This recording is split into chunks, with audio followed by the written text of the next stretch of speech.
And there we go. Got him. Got him. Welcome everybody to the show tonight. We're still getting settled in a little bit, but before we get started, does anybody have any fun announcements or anything? Yeah. Do you? Yeah, I do actually. This Saturday. Hello, everyone. I'm Rain101. You can see that my name's there. I'm having a Hooray for Me 1,000 followers celebration. It's gonna be fucking rad. It's gonna be at 5 o'clock Pacific, 8 o'clock Eastern. We're gonna do kind of like a streamathon style deal with stretch goals and donation incentives and all that shit that you do when you do a celebration of your community. Is you just ask them to give you money. So I'm gonna have a whole thing. This Saturday outside of my normal stream time. Come check it out. You can see it on my page. I'm gonna be blowing up Twitter and Discord and everything else with it as we get closer. Cool. So, anybody else? Any fun stuff? Take the mic submission. Yeah. My brain is scattered. Take the mic submissions. Get them in before August 5th. Yep, essentially the same. I like the same timeline for Stream Star. I should probably do that. I'll just submit the same thing. I don't actually know what any of the rules are, so right. I'll have to look at it. It just has to be a solo performance that you're not using. If you do open mic, you have to play the music. You can't use a copyrighted backing track. Gotcha. Get cool. And you can't enter a duet. It has to be a solo. Gotcha. Yeah. Okay, cool. Cricky, aren't you doing a thing soony-ish? Or do you have a date for that yet? Nope, not yet. Okay, cool. Well then. She got her cool character art. Yeah. Oh, also, yeah. Everybody, check out the cool character art that we finally got down here. I'm really excited. Like that. She just. I was like. I was like Star, different from the other Star you guys will probably be familiar with soon. I was like, hey Star, maybe could you like put a pause on the other group for just a second and rush order get sketches done for tonight's stream. And she was super awesome and did that. And I think they look great. I mean, I literally told her this like on Sunday or Monday, and she just like fucking got them to me today. And I think they're looking real good. I think so too. So if you guys like the art, you should check below the stream, which by the way, I made an update that too. If you look in the About section, you can also find links to all of these beautiful people's channels. So if you are not already following them, you should do so. And again, if you like the art, Go check out Star Grenade. I got links to her stuff down below too. So, without further ado, we're gonna do a quick recap, and then we're gonna get started. So, last we left our heroes. Yeah. I don't know. You guys have kind of, at this point, you guys have kind of earned it. Now that I think about it, when you start out on an adventure, you got to kind of earn the heroship. But you guys have done some heroic things, so we're doing pretty good. So, last we left our heroes. They had saved Lady Andalia, they'd cleansed the forest, they had picked up a bunch of cursed weapons and things, and as they were leaving, they realized one of their number, Selena, had left to pursue what sounds like a vengeful mission that she did not want them to be wrapped up in. She left only a note, leaving in the middle of the night, which caused a few of them to feel a little bit less than spectacular as they had grown close. Once they actually ended up arriving back in the town of Sardinia, they managed to catch a quick bite and hang out in the bar with some of their previous acquaintances, Aaron and Grinder, grabbing a drink before the next day, heading off towards Alroran to get their weapons uncursed, before setting off on yet another large quest to the north to help cleanse another bunch of baddies there. Lady Andalia pointed them to the forest, to the Boreal Vale, which appears to be having trouble up north. The same type of corruption, it sounds like, perhaps even the same sort of cultists. But we have yet to see. Upon arriving in Aurora, they went to get their weapons cleansed, which cost them a little bit of money, but they did manage to cleanse the stone that Mercy had. They managed to cleanse the great axe that Dragathiel had. However, the sword that was in Mercy's possession appeared to be very resistant to having its curse removed. As it turns out, it may have had some sort of either vengeful spirit attached to it or something similar, but it wasn't a force that wanted to let go by any conventional means. As they all left the church, Ness got them to an area where he felt they would be comfortable, where they could find lodging and perhaps a store to buy a few things from, and then Ness took off. At this point, they went shopping, and that's kind of where we wrapped up. So we're gonna pick up with Ness, as everybody else has already gone to bed for this night.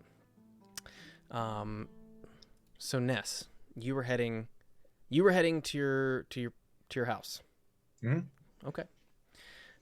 Anything you want to do or stop and see along the way, or are you just going straight there? I headed straight there, I think. Okay. All right. Let me change the music then. So, you managed to rather quickly, the city hasn't changed that much in your few days' absence. You managed to rather quickly make your way there. I mean, from where you were, probably still takes you a solid 30, 45 minutes of just walking, and that's taking every shortcut you know. A few people kind of glance at you as you go by. You see a couple familiar faces, just kind of give them a wave. They don't even know you've been gone, having been only a few days. As you arrive at the front door of what is actually, compared to the way a lot of your friends grew up, it's a pretty okay house. Your mother worked really hard to, get you this place, to keep a roof over your head that wasn't, a box, a place that actually has 4 walls. It wasn't much more than, it wasn't actually much more than, a 1-room place with, a small area for, food and eating, and then a small area for sleeping, but it was a home. As you kind of look at the front door, it is closed, but otherwise you don't see anybody nearby. There's a few people kind of in the background walking, but you don't see anybody in front of the house, or no windows, so difficult to tell if anybody's home. Sure. I'm just gonna walk in. Okay. And the door is unlocked, so you kind of step through. Your mother, sitting at the table, kind of like glances up and kind of puts her hand, shades her face for a second as a little bit of light is streaming in. She looks up, and suddenly you see her face fill with just a whole lot of emotion, and it seems to be rather positive, maybe more positively than you think you've ever seen her look at you. But there's also a hint of confusion. She says, Tal, is that you? Hey, Ma. Oh, Ness, you missed lunch last week. Where have you been?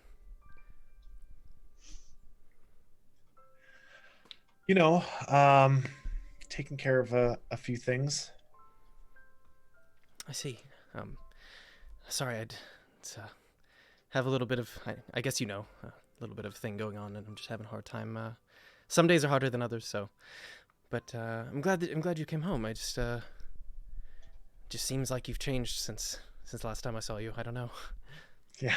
Well, it happens, Mom. Don't worry about it. How are you doing? Oh, I'm doing well. The doctor says things are good. So I think that's an improvement over declining. So when did you see the doctor last, Mom? It's hard to remember. I feel like it was only a few days ago, but the last time he saw me, he told me it had been a couple months, so I don't know. I'm gonna come in and give my mom, kind of a hug, and just sit down at the table with her. Okay. And she just kind of pulls up a seat, and she says, sorry, I thought, just for a moment you looked like your father. I wasn't, sorry. I know that, I know how my mother had the same thing. It was a little upsetting. So I'm sorry. I know it's, but anyways, enough about me. These clothes are new. No. What? My father. Yes, I'm sure I've told you a few times. Your father. Yeah. Maybe runs in the family, but Tell me again about my dad. Do you want the long version or the short version? How about the long version? Well, as you know, our family name was once very proud. We didn't always live in the slums. But as you know, life sometimes throws you curveballs, and well, we got hit rather hard.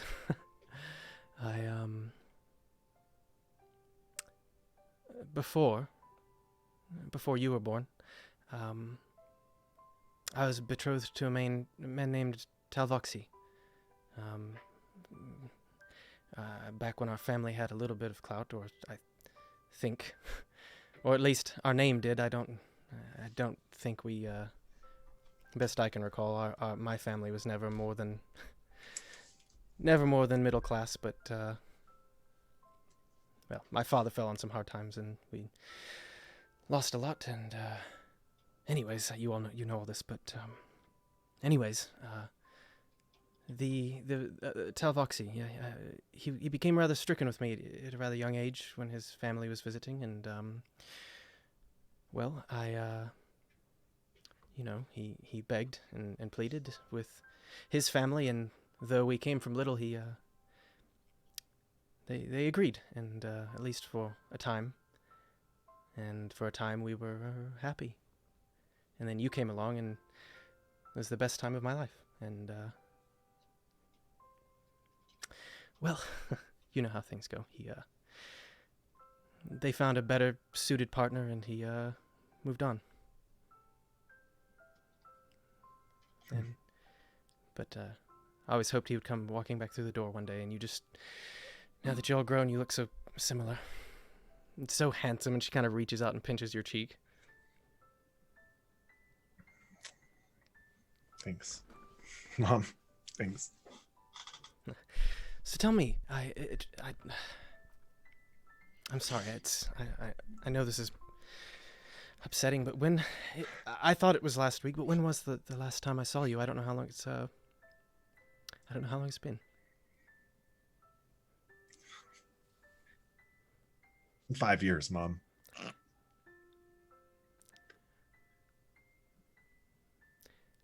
I can't tell. I never could tell if you're joking or not. But why? Where did you go?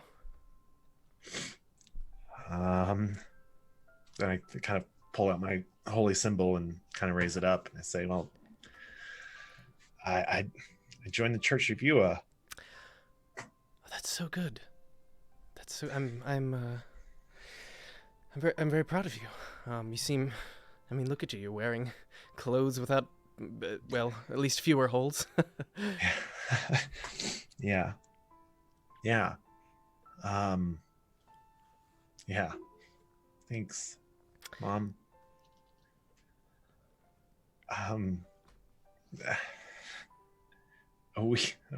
Oh man. Yeah. In some ways, it's a blessing. I don't even remember you leaving. Well, I don't know. The thing, like I said, things have been improving though. I think I remember where I was yesterday, so things are getting better. Okay. Good. I hope. Yeah, it's well, I don't know. It's there. You know, you never know. Maybe one day I'll be all better. There's always hope. Yeah, there's always hope. Always hope. Well, 5 years. What have you been doing? What? Tell me. Where to start? Well, I don't know if. Of course, I know that you don't remember. I guess that well, things weren't always great, Mom. Things weren't always great, and I decided that there had to be something more for me than this. And I mean, good. Maybe it is a blessing that you don't remember, but I went to the church and I waited outside and I begged and I pleaded until they let me in, and I cleaned floors and I cleaned a lot of things that were dirty until they let me into the order. And well, I mean, you know, it's a lot, but they sent me out to on a quest, a very important quest. And you're back. You've succeeded. Not quite, but I wanted. I've been away for a long time, and I just missed your face. Well, I always miss your face, and I'm so proud of you, though. I know this is sad, but this is good news. You're doing so well. I always knew you had greatness in you. And do you know who's been taking care of you, Mom? Well, a few people have stopped by. They leave notes. Well, a few people at least remember me fondly. I don't know why. Twilm has been very kind. I think. Give me a moment. She kind of like searches around. She says, "I have a note." She begins reading it. She says, "Oh, I see. Maybe at some point I did know you'd been gone a while, but this is Twilm has something for you if you stop by. He didn't say what, but he has something for you. Yeah, I mean, I'm glad you stopped by. I hope I'll see you again soon, but I understand, and I hope you understand I may not remember if I don't, but while you're out on your quest, just think of me, and if you happen to find a miracle cure for everything, think of me then too, because I could use it. Yeah. Good. Well, are you going to be in town long? Would you Yeah, for a night. Okay. For a night. Would you like to stay here? Your room is your bed is untouched. Yeah, I think I'd like that a lot, Mom. Well, if it's no inconvenience. Of course, no. You are never an inconvenience. It's just so good to see you, and she kind of reaches out and just gives you a firm hug.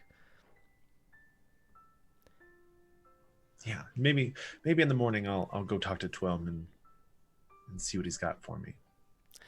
He would love to see you as well, I'm sure. He always did love you. Yeah. So, the night goes on much as you'd expect. You lay down for bed. The rest of you already having turned in for the evening. You guys already have had, we discussed your dreams last session. Except for Bate, who had quite strikingly, different from what just happened here, passed out drunk. Yep. Like you do. Every once in a while. Pate doesn't drink often, but she's been hurting. She's been hurting. So the morning comes. The three of you wake up. What are you guys doing?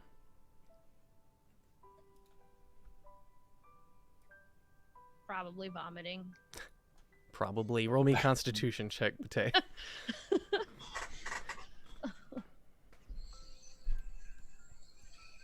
11. 11. Okay. Yep.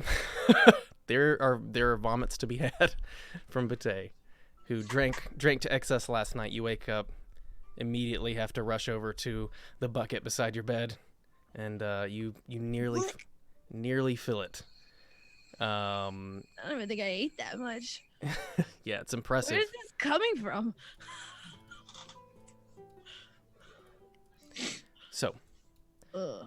yeah, you vomit up a lot of what went in last night, and as you kind of sit up, you're like, oh, got a bad headache.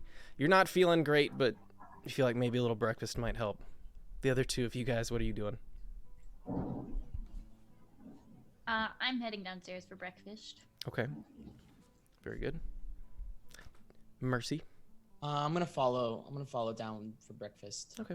The three of you meet down for breakfast. It's certainly a smaller establishment than what you were used to in the couple nights you stayed in Sardinia. But they serve food. It's nothing spectacular, but it's hot and it's edible. Just bring out a very normal kind of like rash of like bacon and just a couple eggs, and that's about all you get. Something that looks like a slop, maybe some sort of grits or something. You're not sure, but everybody else seems to be eating it, so you assume it's okay. Mercy, you're just it's kind of poor people food. With their tongue. It's kind of bland and mushy, but it's not terrible. Could use a little salt, but unfortunately you don't see any around. Salt is a wealthier towns or wealthier taverns sort of spice. So, as you guys wake up, you notice Ness has not joined you down at the table there. It looks like Ness never made it home last night. What happened last night? We left you. So we don't really. I helped you. I guess I should be used to that by now. No, you were unwinding. I think we all deserved a little bit of a break. You just had a little bit too much to drink, but I got you up to bed safe and sound. It's okay. Thank you. Nothing happened. Appreciate that. I'm sorry if I was a burden. No. I we all unwind in our own way, so I'm not gonna judge you. And I'm trying to figure out my own stuff. Like it's totally understandable. Yeah, I'm sorry, guys. Selena leaving really just kind of messed with me. And I guess I took it out on myself with alcohol. So, but you guys haven't seen Ness anywhere. No, Yeah. I I was gonna ask him. if you saw him before you went to bed or not. No, but- he never came back to the bar. I mean, he said he'd meet us here, right? Mm-hmm. Yeah, I feel like he would have come back to at least say something, right? I don't know. I mean, this is his hometown, right? So he might. You could just be walking around. That's Yeah. true. Yeah, it's true. So look for him, or sorry. No, so as they're having this conversation, Ness, you have also awoken. Your mother's still there. She's still sleeping at this point. What are you doing? I'm as quietly and sort of discreetly as I can. I'm gonna I don't know if I have any parchment on me. Can we just assume I have a little bit of parchment on me? Sure, and there's some nearby. Like she seems to as you look around, she seems to have to leave a lot of notes for herself to remember to do things. But yeah, there's parchment and ink and quill certainly nearby. So Ness is gonna write her a note. Just very, very briefly. Okay. Just saying, Mom, I hope someday that you still remember the moment that we had. I love you very dearly. Okay. And he's gonna kind of just tuck it next to her on her bed. Okay. and leave. Okay. Very good. Yep, she seems to be sleeping pretty soundly as you begin to head out. You step outside. The city's already kind of moving. People outside, you see a couple like further down the street, a few carts kind of moving along. And you kind of look kind of towards the upper levels, and there's certainly movement already going around up there as well. Sure. Twelm's shop's not too far from where you are. It's probably 25 or so minutes. It's in the general direction of where you told your friends you were staying. Sure. Yeah, I'm this and that now are kind of all I'm really interested in the city, so I'm gonna head to Twelm's shop. Okay. It takes you about 25 or so minutes to just kind of quickly make your way there. As you do so, you're kind of just stepping along through. An old kind of, well, at least from her side, love interest of yours kind of like sees you walking down the street. Hey, is that Ness? Is that you? Yeah. Hi. It's an old at least from her side, she's always been Sure. infatuated with you for one reason or another. But her name is Telvina. Sylvina, it's been a while. How do you do? I'm doing well. I see that you are doing well. I keep stopping by the church, and I seem to be missing you. I don't know what's going on. Well, you know how it is. No, but I'd love for you to tell me. And she just kind of like starts course. walking along beside you. Sure. Well, I am what I am, and you are not really known for taking tieflings in, so they didn't put me front and center. I see. And I should note that she is also not a tiefling, but she's a human girl. So being in the city of High Elf, she's perhaps not the same level, not nearly as outcast as you are, but she's not. Right, but she gets it a little bit. Yeah. She gets it a little bit. Yeah. So, I'm just glad they took me in. Well, I didn't really know what else I had left. I see.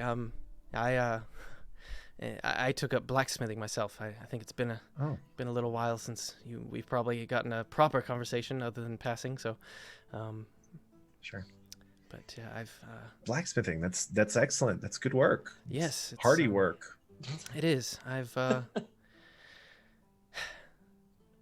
I've become quite proficient at it, and they think I might have an aptitude for enchanting one day. So Oh, we'll see. good And, for you. At this point, you guys kind of reach the front of Twilm's shop, and it's again basically how you remember it. Relatively, Sure. It's clean for a shop down here, but it's still got a little bit of knickknacks and things lying around. You see his head kind of like peek over the counter. Oh, Ness, and he kind of like you see his head bob around. He comes up and he gives you like a small hug. It's just so good to see you. Twelm, you too. Twelm, Telvina, have you met? Do you know? He kind of at this point like his face drops a little bit. He's like, yes, it's so good to see you. And he like gives her like an awkward smile. And she's like, oh, and you as well. And she kind of pats him on the head, and you can see he's holding back Sure. a little bit of anger. And he I says, say to him in Gnomish, like, easy. She means well. He replies back. He says, she always means something, and I'm never quite sure what. At this point, she's like, well, I'm gonna have a look around if you don't mind. And she kind of steps off to look around. She says, she's always touching my things, always moving my things. She's, I do not. Anyway, Ness, it is so good to see you. Elves are humans. Always Yes. so curious. Always You know so how it curious. is. I've got something for you. Yes. I know it's been a couple months since you've been in, but and he kind of like scurries away. He comes back with what looks to be some sort of like a dark leather satchel. It appears to be almost black, like dyed very dark. He says, here, I know I'm not. We all know I'm not the best at enchanting things, but I thought this could be useful for you. And so he hands it over to you. As you kind of take a look at it, it on the outside at least looks like a satchel so far. Sure. Twilm, interesting you should mention that.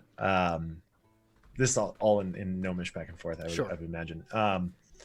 Telvina was just saying that she is blacksmithing and has a knack for enchantment. Maybe, hey, hear me out. Maybe.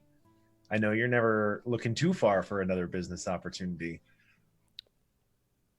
You've been good for this community and you've been good for the people in it. And if you can do even more good, even if it means, Telvina, might be worth thinking about. Roll me a persuasion check. I'll give you advantage. Sure. There's my cursor. Well, one's a natural one, so we're gonna go ahead and say no to that one. Okay. Persuasion 16. Okay. He stops for a minute and then kind of like rubs his head. All right. I admit she has gotten quite talented at some of the metalworks and blacksmithing, I suppose. But she learns things quickly. Perhaps I could bring her in to begin teaching her a bit of enchanting. I'm certainly not great myself, but I like to think I'm competent. And she, as much as she annoys me, she is a good person. I'm glad that you're able to admit that. Yes, well, I'll perhaps have a talk with her. Are you in town long? Are you heading back out again today, I'm afraid. But I have a favor to ask. Yes. I did see my mother. That is good. It's probably been a while. It's longer than I'd care to think about. She doesn't seem well. Ness, when was the last time you saw your mother?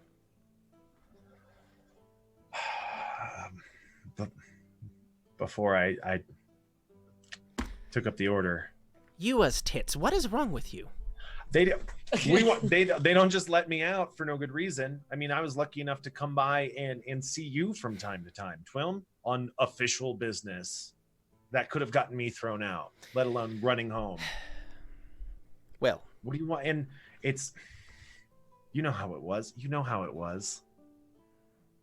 Well, she has some sort of degenerative, I don't know. The doctors said it's magical in nature. They don't know what caused it. They think probably immense stress over the years, and may have gotten worse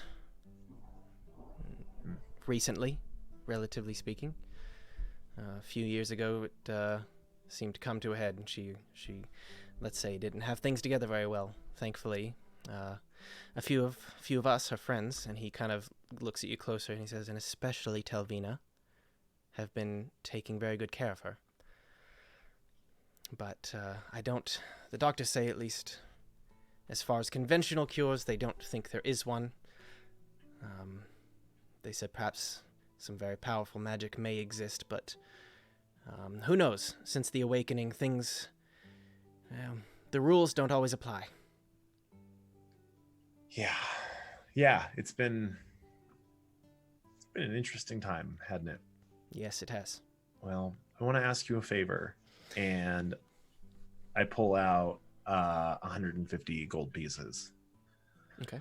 It's not much, but it's what I can do right now. Can you take this money and make sure that it's put to whatever it is that my mom might need, just to get by, and maybe a little bit to Telvina as a thank you.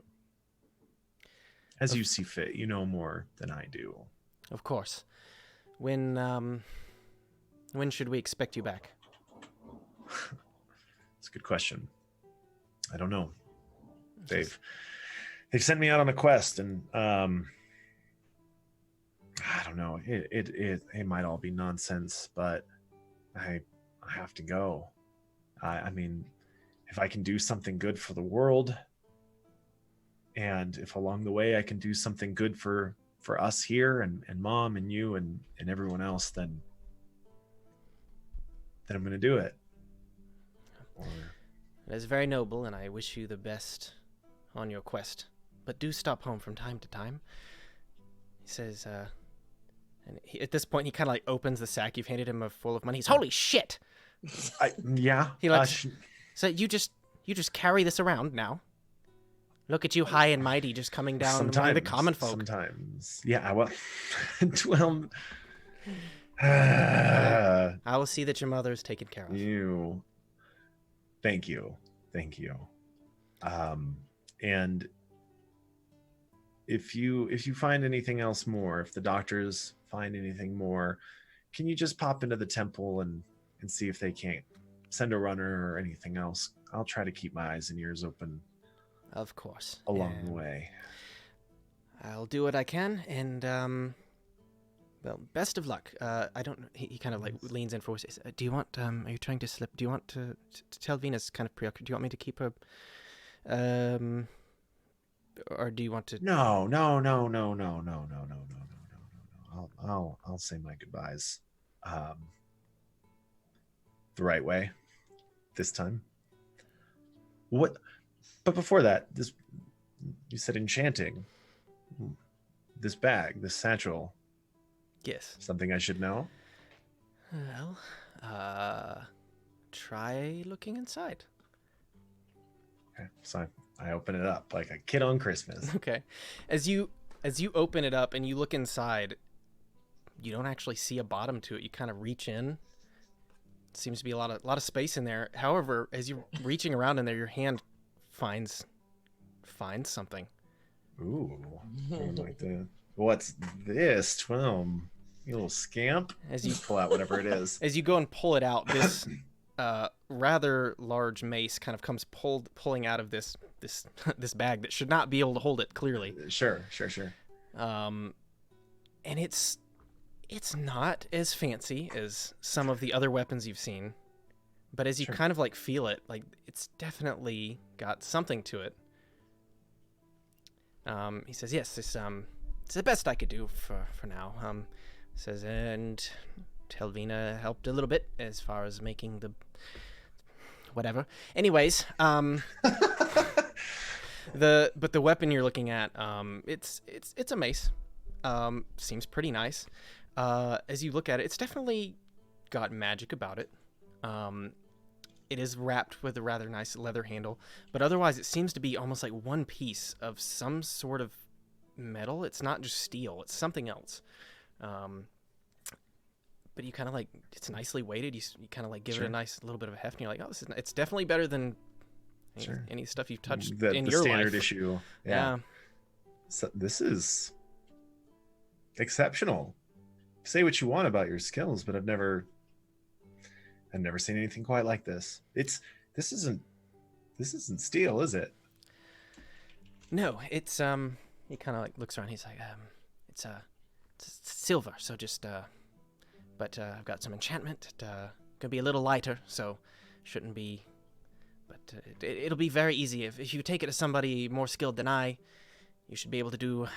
Well, I don't know what you want to do with it now, but it should be able to be more easily bent to whatever sort of destiny you see fit for it. I see. Told him you shouldn't have. I really appreciate this. Well, what a thoughtful gesture. I mean, sure, it's a weapon of war, but hopefully I can put it to some kind of good use. Thank you. That is my hope. And don't be afraid if you ever need to get rid of either of these things. Like, if it furthers your quest, I want you to know that it was all done with you in mind. And I know my kids. He kind of like looks wistfully away from some. My kids always got sentimental about things, but it's not necessary. I promise. Just whatever suits you. If there's something better, just sell this and move on. I don't want you to feel attached. So, of course. I'll think about it. Well, I'll think about it. Right. But I appreciate it so much, but I must be going. Let me chat with Telvina for a moment and I'll be on my way. But it's so good to see you, my friend. And you as well. He kind of gives you a pat on your hip there because he's much smaller. Sure. He says, "Don't be a stranger." I go to pat him on the head, and I kind of like he just kind of got like, him. Yeah, gives you one of those. sure. So I pop over to Telvi now. Sounds like that went well. Yeah. I put in a good word for you. Oh, thank you. If you wanted, you said, I mean, you know how Twilm can be, but he seems to think you're competent, and if he thinks you're competent, then you're probably exceptional. So Really, Twilm thing? I don't know. I don't know if I don't believe... tell him I said that. Okay. Don't tell him I told you. But I wouldn't dream of it. But I really must be on my way. But it was very good to see you. You're leaving? Yeah. When will you be back? I don't know. Hopefully sooner than later. I'd like to. Well, I'd like to see my mom again. See the old neighborhood. She's maybe yeah. Make it a little better than it was. Than it has been. Let's see. Okay. Well, I can't say I am happy to see you go, but I'm glad that you're doing things. Don't forget all of us little people when you're out there, king of the world. Look at me, I'm the little people. 5'4", looking up like. Don't stay gone too long, or I will come looking for you. Oh, I wouldn't. It's been long enough already. We'll see. But it was good to see you. I forgot how good it was to see a familiar face. And I forgot how good it was to see your face. So. Yeah. Very sweet. I'm gonna go. I'm gonna go talk to Twilm now.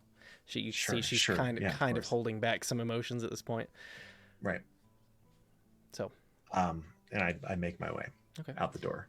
As you guys are finishing up with breakfast, you do a few minutes later see as Ness kind of like opens the doors, a little shaft of light kind of shines into the otherwise rather dark tavern you guys are in. Ness. Hi. We were just talking about you. We were surprised that you didn't come home last night. We waited up a little bit, but we had been through a lot, so I needed to get some rest. Sure. Yeah. You guys. Well, I mean, you don't look great. Mistakes were made. Hey, you said you wanted to have a good time, so I guess you followed through on that, huh? That I did. Seem chipper. Yeah, you seem in a good mood. Is everything okay? Yeah. No, it's fine. I just it's fine. Saw a friend or two along the way. Just had some errands to run. What about your sword? Where did we land on that? Ooh. That is less of a chipper topic. No. Things got worse. Worse? Yeah. I mean, look, I kind of decided to lean into the dreams a little bit, just to see if maybe I could find out more information. You're his territory. Well, I will say that the dreams are a little bit more clearer this time.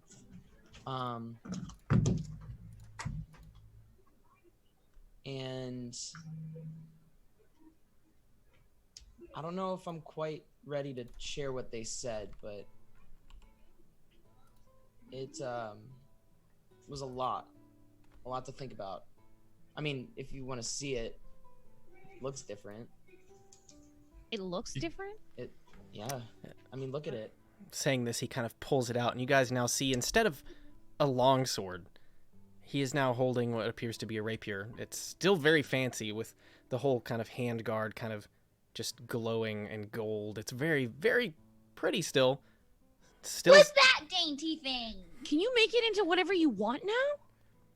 I don't think it works like that, but the interaction... You went and saw my friend, right?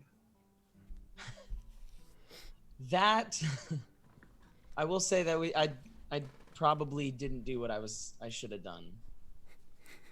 I didn't do what I should have done. My We axe got a is a little little clear.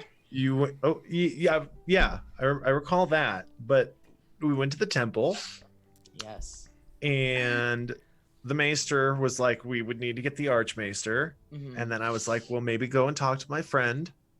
I can't remember his name, Mason. Did he have a name? I mean, you were talking. You're gonna have him. It was Twilm. Twelm, yeah. Oh, it's the same guy. Okay. Wait, we talked to 12? Yeah. Okay, cool. That's that. I kind of wasn't sure. That's where you got your Yeah. mask of seduction.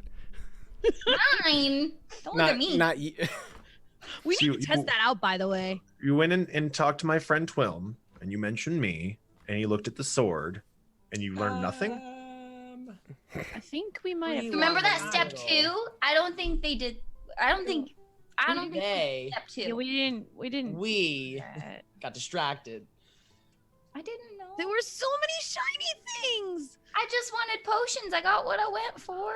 That Look, only kind of mask us. I don't know what I Find expected. somebody to I don't mess know what with. I expected. Look, Ness, It's okay. I don't think It's I'm okay. ready to try and fix this yet. I kind of want to follow where it goes. If that makes Okay. sense. Yeah, I mean, okay.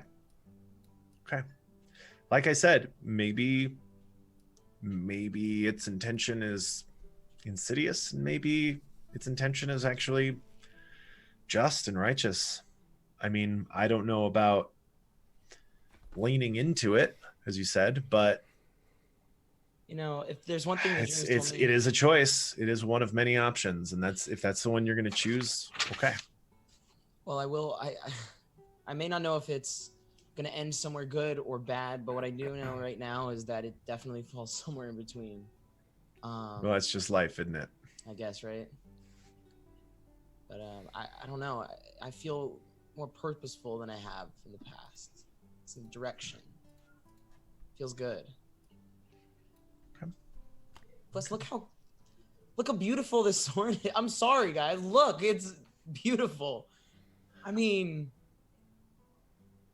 Interestingly enough, and I reach into the bag of Okay. holding what I presume is the bag of holding. Yeah, I put it in Pull your out my inventory. shiny mace. Yeah. Okay. So you have a satchel of holding in your inventory, Central of holding. slightly smaller in a bag of holding. And Sure, then, sure. And then you've got a as you kind of pull out the mace, it's also that's your inventory as well. Okay. For now, just treat it as a regular +1. Okay.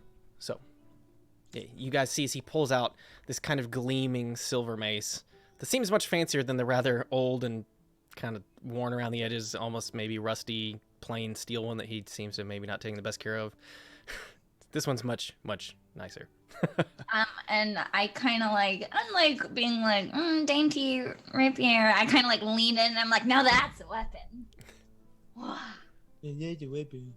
My friend Pretty Twillum, who you were supposed to talk to about your sword, was kind enough to throw this together for me. It's pretty oh, nice. so you guys knew. So that's the person you met with. Yeah, Oh, that's the friend you ran into. Okay. yeah. Cool. Well, what a generous gift.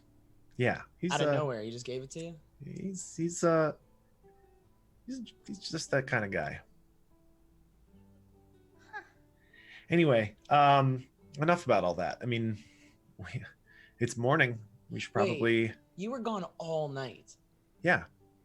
and we were with him for a little bit. So where else did you go? Maybe some more Um, guys. I mean, look, I'm sorry. I mean, I don't mean to pry. I guess I don't know. It's Curious. You don't have. thanks. Yeah. No, it's been a long night for me too. And He was in the red light district. Should have lent him my mask.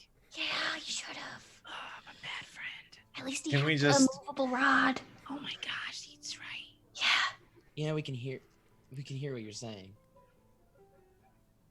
that's the point. I'd much rather think about where we're headed than where I've been, if that's all right with you guys. That sounds Roja. wonderful to me. I don't know if you just heard that, but it's my roommate all the way downstairs.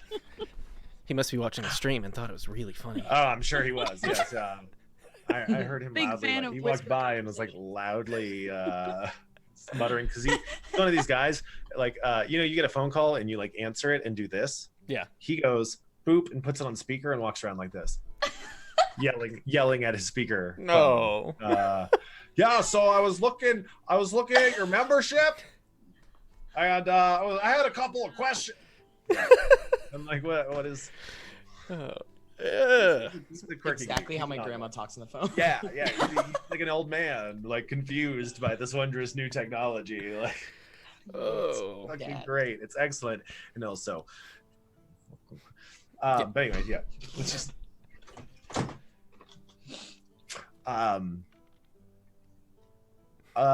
So, where to now? Where to now, guys? There's the veil. I don't know if you guys talked while I was out, but going to see the elves and seeing maybe if they'll give us passage or let us investigate, or if they know anything more. I think was the last conversation I had with you guys where. Yeah, I met up with Aaron right before we went to bed, Mm. and just to pick his brain about what the Boreal Veil is and how to get in and how to what's our best approach. And from what I learned, the best thing we can do is kind of follow the proper channels with the Valerian Wood Elves, kind of go through their passages to gain access. I guess the alternative being the mountains where we know the darkness to be, finding some sort of alternate route. But from what he said, it seemed best to be on the elves' good side when in that area. I mean, it is their. The entire veil is theirs. I would imagine that's probably good advice. Yeah, they said that there's a lot of tension, especially now. Well, a lot of tension,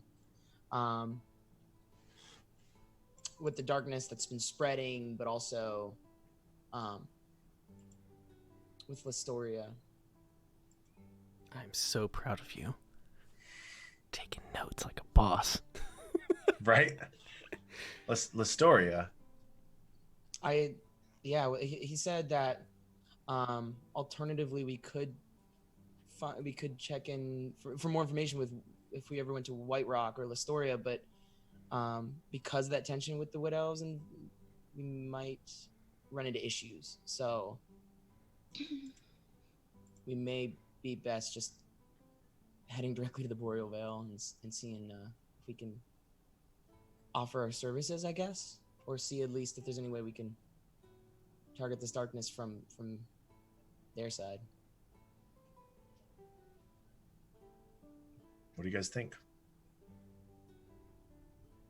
I'd in. like to find some more elves. Yeah, maybe they know They may where I know- can find Titania. or about me. Maybe. I mean, I guess it doesn't hurt to gain more information, right? Sure. I got the vibe from the conversation with Aaron that we should be very wary of this tension that exists. So we'll probably need to abide by the rules that these Wood Elves set up. So we just be cognizant, I guess, of what they say, and Sure. I think we should be okay.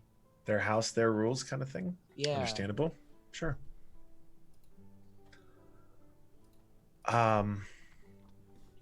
Well, my business here is, I think, concluded. I don't know that I'm waiting for anything. Sounds like we've got business in the Vale. Yeah, I think there's not much for me here, especially now. I'm okay heading out. Yeah. Should we get some horses? Yeah. Back up your satchel. Let's hit the road. Nathaniel. It's a So- hitch. Nathaniel. I've got a backpack. Pack. Cool. A handy dandy backpack. Which, by the way, you guys all would have noticed that he pulled his mace out of a bag that could not have possibly fit the mace in it. Yeah, a satchel is like. Yeah, it's you you can check. I think the I description. just figured tiny packages, great might. Okay, sure. I'll just making a note of it. You guys know that these sort of things exist. They're not super rare, but they are usually kind of expensive. Oh, okay. So That's how I was surprised he just gave it to him. yeah. I mean, what a nice gesture. What do you guys do now? Do we know how far the Boreal Veil is from us, from here in Aurora? You would know. Yeah, it's far. Like, if you're traveling just purely over land, it'll take you some time to get there. It depends on if you're walking, if you're going by horse. Ness, you would also know that as far as quick travel type situations go, there are teleportation circles in most of the major cities. However, they're usually limited to a certain number of uses per day just due to magical limitations, and they're usually quite expensive. Sure. But they exist. You can certainly investigate that. Otherwise, Sure. if you were to get horses, I'm going to have to check the actual distance, but it's on the order of multiple weeks. Like probably a couple, Sure. probably on the order of like Wow. 2 weeks-ish. Okay. Because I mean, let me see. Hike. I've never had chance to use any of the sort of magic means of transportation here in the city, but for those of you who are new here, there is kind of a pretty expensive but certainly well trod and trustworthy method to jump from place to place, and that might be available to us if we were to pool our resources. I mean, we're talking a pretty long march by horse where anything could happen. I think it might be worth looking into. I Yeah, agree. I don't know How how you much? guys are set for cash. I know it's not certainly anything I've ever been able to afford, but worth investigating if you're interested. Is it gonna I- do anything absolutely. weird to me? Do you think it'll make me taller? Not that it- That's kind of what everybody asks. Is it gonna kill me or twist me or deform me? As far as I know, I mean, magic is magic. It just kind of works or it doesn't. Well, it beats having to camp out for weeks at a time on the road, the dirty road. So I'm all for checking to see if we can follow this option. Sure. Much cleaner. Can't hurt to spend a little time. If we lose a little bit of daylight looking into it, we're looking at weeks on the road anyway. Right. Trivial. Right? We could, I mean, and even if we needed, maybe we could find Aaron and do some jobs to earn some extra money if we need it. You Sure. did mention that, yeah. Yeah, that would still save time. That's an excellent point. If we spent a week making enough money to save us 2 weeks, that's That's good thinking. that's a fantastic idea.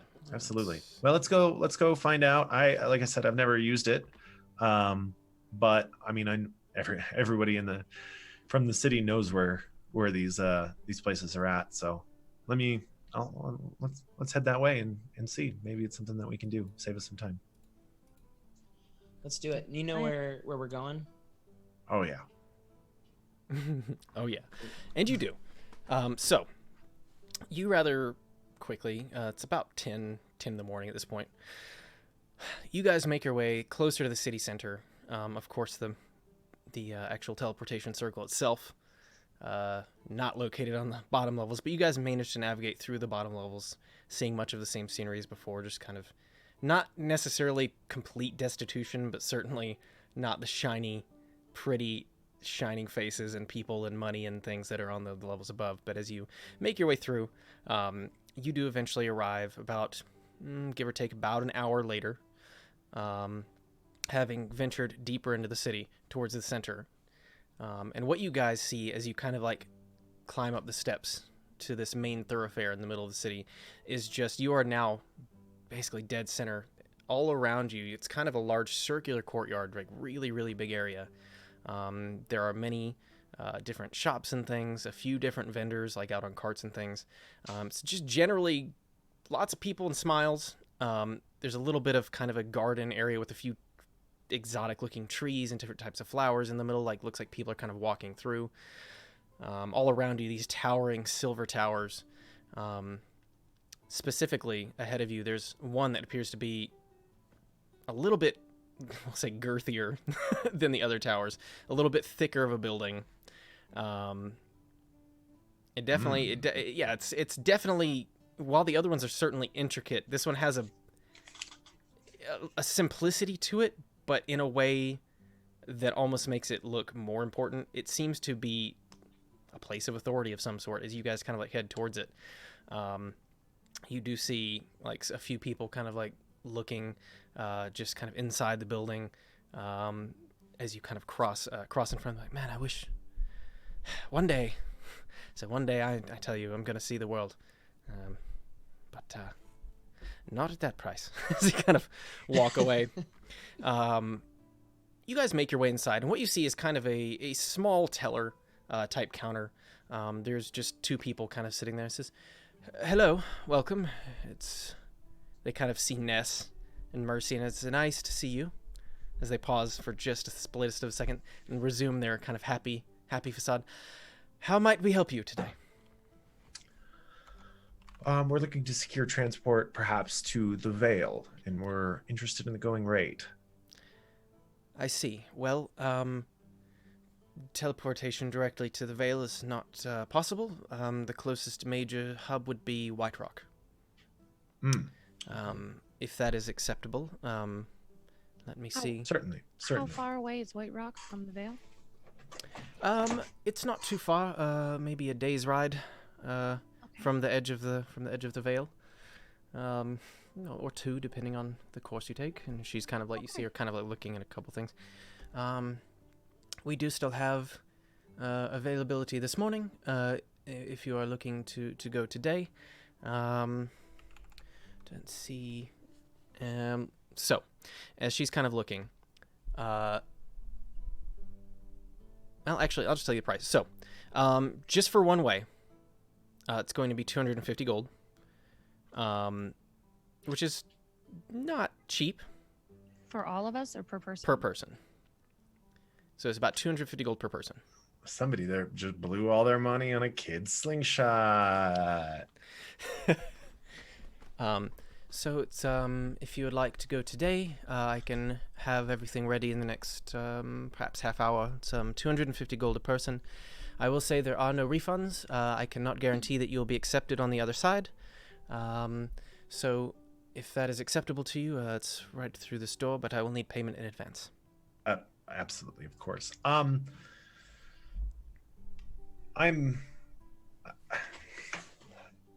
don't usually ask something like this, but as you can see, and I present my holy symbol. Okay. I'm a cleric of the church on official business. These members of my party here with me, I normally would not ask for special dispensation, but well, they usually... perhaps, please, there's something that we could do to reduce that price. We're, I mean, look at us. The church, not known for being charitable to its own members, being so busy being charitable to the community that it serves. Well, they normally let us know if there's an emissary or somebody coming through. You said from the church. Did you have any documentation or? What's your name? My name? Yeah. There's two of them there. Are you talking to the man or the woman? Just to be clear. Who is speaking to us? The woman. Yeah, the man welcomed you at first, and the woman is talking to you now. Okay. Then, names. What are both your names? Well, the man leaves it. Well, my name is Vola, and the woman says, and I am Tani. Vola and Tani. Hi. First off, thank you. We have been through a lot lately. All the while, I'm spinning my little ring. Okay. And we did just come from the church, and I That believe you moment of may- regret. I said that moment of regret. Okay. Continue. Sorry. Believe you me, our cause going to the Vale is not just a noble one, but an important one. I'll let you in on a little secret, but there's something occurring within the Vale that could spread and eventually affect Alroran, and our goal is to nip it in the bud, so to speak, and we just need passage. What did We you ask for nothing more but just passage. What did you roll I have to roll. on your first Sorry. one? Yeah, on your ring check, and then Natural 1. okay. They kind of look at you. They're like, well, I do appreciate that you're out to do good for the world. But so okay. The way the ring works, remember, is you can still roll to persuade them. Mm-hmm. You've just got a negative to it now. Yeah. I will give you advantage because Ness was helping you, but you still get negative to both of those rolls. Okay. So if you'd like to roll to persuade, you can still do so. Yes, I do. Okay. It's because it's a set negative, right? I believe it's -3. Yep. Yes. So just roll now, just a check, right? Bless you. Bless you. With advantage, so twice. Yep.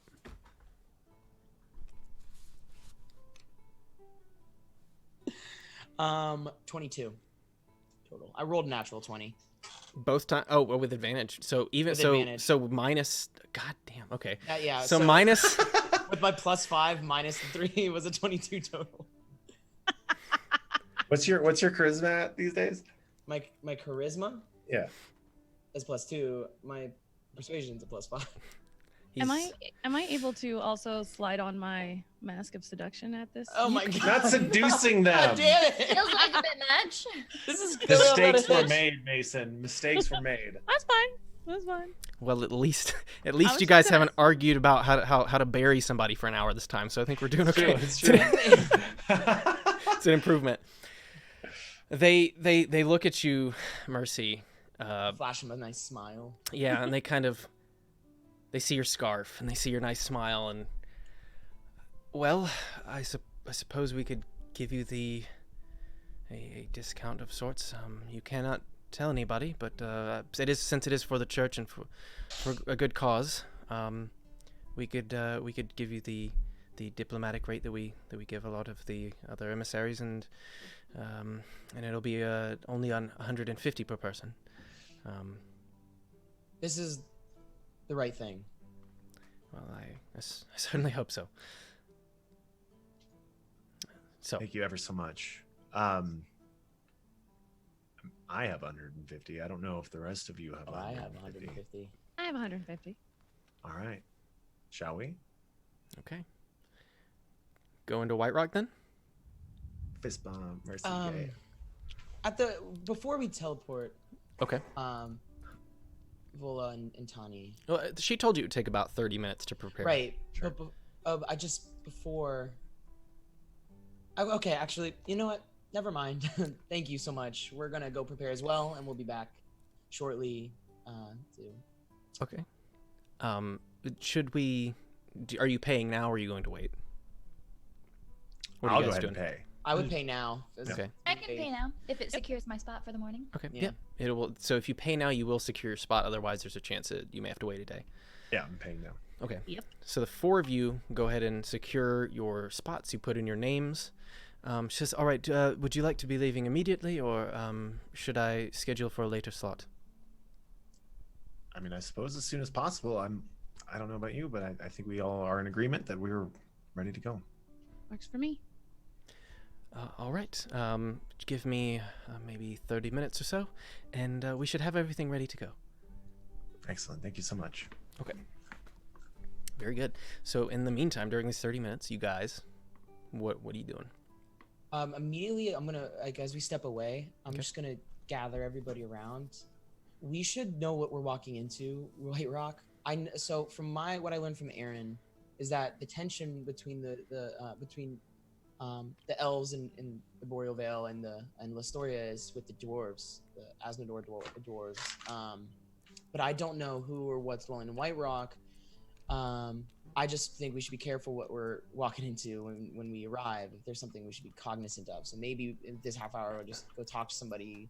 Maybe find Aaron, see what we can find out about what to expect. Do you have any idea where Aaron is? Is he still at the? I mean, he's about a. Den? For reference, he's in the other town. He's about He's a back day's- in the other he's town. back home. Yeah. Oh yeah. Okay. He didn't come with you guys. Right. Okay. I mean, I suppose you could probably find, you could find some kind of town crier or something like that to see if there's any news. Otherwise, I mean, I've never been. I mean, I've never been that far away. I don't know really much about anything other than this town. If the tension is between the dwarves, I see no reason why we shouldn't be able to go to White Rock and secure some horses and make our way into the Vale. As I suspect there's many travelers and merchants who do exactly that. There was never word on there being any issues with White Rock, Sure. with White Rock in general. So I guess there's no reason to doubt it. I guess. I mean, we don't really have much of a choice, right? I don't think so. I mean, And we paid. expensive, but saved us a lot of time and trouble. And you know, I think I'd be lying if I said I wasn't a little nervous to go so far from home. But that's the life we've chosen, I suppose. Yeah. And it doesn't look like Alrora's going anywhere. So. Sure. It would be quite a surprise if it did. Yeah. So, Mercy, Mhm. your family, just given your history, without revealing too much, you probably would have even been to White Rock as a boy, going with your family there. It's as far as cities in this world go, Mhm. it's potentially the biggest. It's one of the biggest. Whereas Alroran is already a big city, especially vertically. White Rock more than makes up for it, and it's just like radius and diameter. It's an enormous city. It does have a port. Many people go there to get passage to the western continents. Mhm. Anything that you could find in Aurora, sometimes it's easier and even cheaper to find in White Rock, which is why many tradesmen go there. It's a great trade of port, or port of trade rather. Trade of port. Trade of port. So, Can I relay that to the group? Sure. Just general knowledge of what it is. In Lestoria, which White Rock is the capital of, it's often referred to as the Citadel. It is a largely human country, but it is one of that city, White Rock in particular, is one of the more mixed race cities out of any of the ones on Ascendia. Let's see. Why don't you guys roll me a history check? I don't know if any of you would have studied much history. I'm proficient in history, if that counts for anything. It does, in fact. That's going to be a 23. Ness, you can definitely roll for it on account of that. And then Mercy, you said 23 for you? Yeah. Okay. And Mercy, because you're human, I would say that's reasonable. Dragathiel, I think just because you were raised relatively intelligent, or by people who were intelligent, maybe you were not so much. Do you have history by chance? I'm guessing you don't. I don't have Let's any. say just the two of them roll. Mercy, what did you get? I got a 15. Okay. Well, it's not too difficult. What you guys know, so White Rock was a city, and the reason it's called White Rock, there is an enormous kind of jagged spire of white stone that kind of pierces out of the center. There's a large castle kind of built around it where the nobility actually live. Ness, you would even know there's a series of underground tunnels that put anything in Aurora to shame, as then they are literally underground. As the city itself, White Rock was once the epicenter of a dragon attack a long time ago, back during long before any of you were born. Sure. In a period called the Searing, when dragons essentially tried to overthrow all of the rest of the races of Ascendia. Like you do when Like you're a they dragon. do. Like they do. White Rock, however, was one of the last bastions of civilization to hold up. They built a series of underground tunnels to help escape a lot of the, literal dragon fire. Sure. And as a result, the city itself is built up with high walls, high defenses. But it's certainly one of the more stable places. But equally as much, just due to the structure of the city, it's also got an equally dark underbelly. But that's all you get without going there. But just a little history that you would know. Sure. I spend the next 15 minutes regaling them with my very textbook. When I was in the order, I of course, with so much business coming in and out of White Rock, they felt it was important for me to kind of know about the cultural centers of the planet, or of the continents, such as we know them. And I've never been there, of course, but yeah. So that was him word vomiting all this stuff to you guys. So you now know the things I just said. So Perfect. And then in a much less textbooky way, in a much more like, the city's really nice. And just to give an idea of like the higher part, the upper part of the castle surrounding the spires, to give them like a more geographical understanding of like how it's split by like demographic. Yeah, and so the nobility definitely live. The actual king and queen actually live in said castle. There is kind of an inner circle surrounding that area, where a lot of the wealthier people live, kind of an inner wall. Outside of that, like, it is broken up into districts kind of all around, but the wealthier people are definitely right in the middle there, as is most of the ambassadors and anybody who is of any political importance. No. So, you guys relay all this information. What do you guys do now? You portal in? now we're thinking with portals. Now you're thinking with... Yeah, I'm ready to Yeah. go. No. Yeah. Go. Scary. Yes, let's do it. Scary. Leave our comfort zone. Yeah. Ah! Spider-Man: Far From Home, the D&D version. Very good. Oh, I still haven't seen that yet. I need to see that. Me Me neither. too. I've seen it. Let's all hang out and go see it. I We haven't. should. Am I the Yeah, I think you're the only one who's seen it. Jealous? So, Am I just the only decent Marvel nerd here? What's happening? Oh, I'm a decent Use Marvel the nerd. fuck out of you. Fighting. Yeah. Step off. so Whew. you guys And now I- having kind of And ow. And ow. kind of having sat in their waiting room with this discussion, you see the female high elf kind of return back from where she went in the room behind. She says, "All right, if all of you are ready, then everything is ready to go, and we should go ahead and get you through, as we have another appointment coming up very soon. Anything? Do you don't see? You don't have anything?" She kind of looks you over. "I don't think you're carrying anything that should be a problem. None of you are carrying like portable holes or anything else?" Well, the satchel. Not quite a portable hole. I it- see. Portable. She kind of she says, "May I see it for just a moment?" Oh, absolutely. By all means. She kind of takes it, and you see her. She kind of like, "Is there anything in here that needs just in case? I just need to test something." As to my understanding, I haven't put anything in it yet. So Okay, so she basically just kind of, there's a very small, like 2 little teleportation circles. She says, "If you don't mind, I just want to make sure if anything should throw off your trajectory as you are." could be a problem. of Yes. course. She's kind of like gives it like a quick, and it moves. Seems to be okay. She's okay, good. It seems to be stable. Just sometimes she hands it back to you. I'm not saying this was inexpensive, but sometimes your cheaper bags may unravel and could cause problems. So Big problems. All And right. there's no problem if we have like teleportation crystals or Scars. of what nature? they.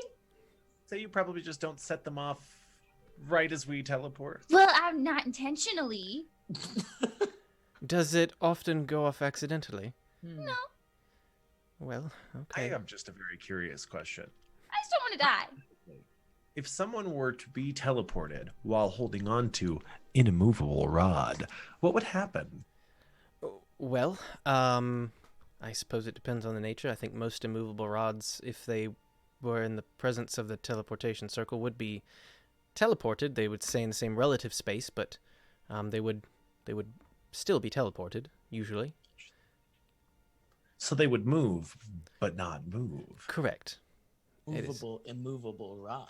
Movable, immovable rods. You see what we did there? We just set a magic physics precedent that I'll now did. have to remember.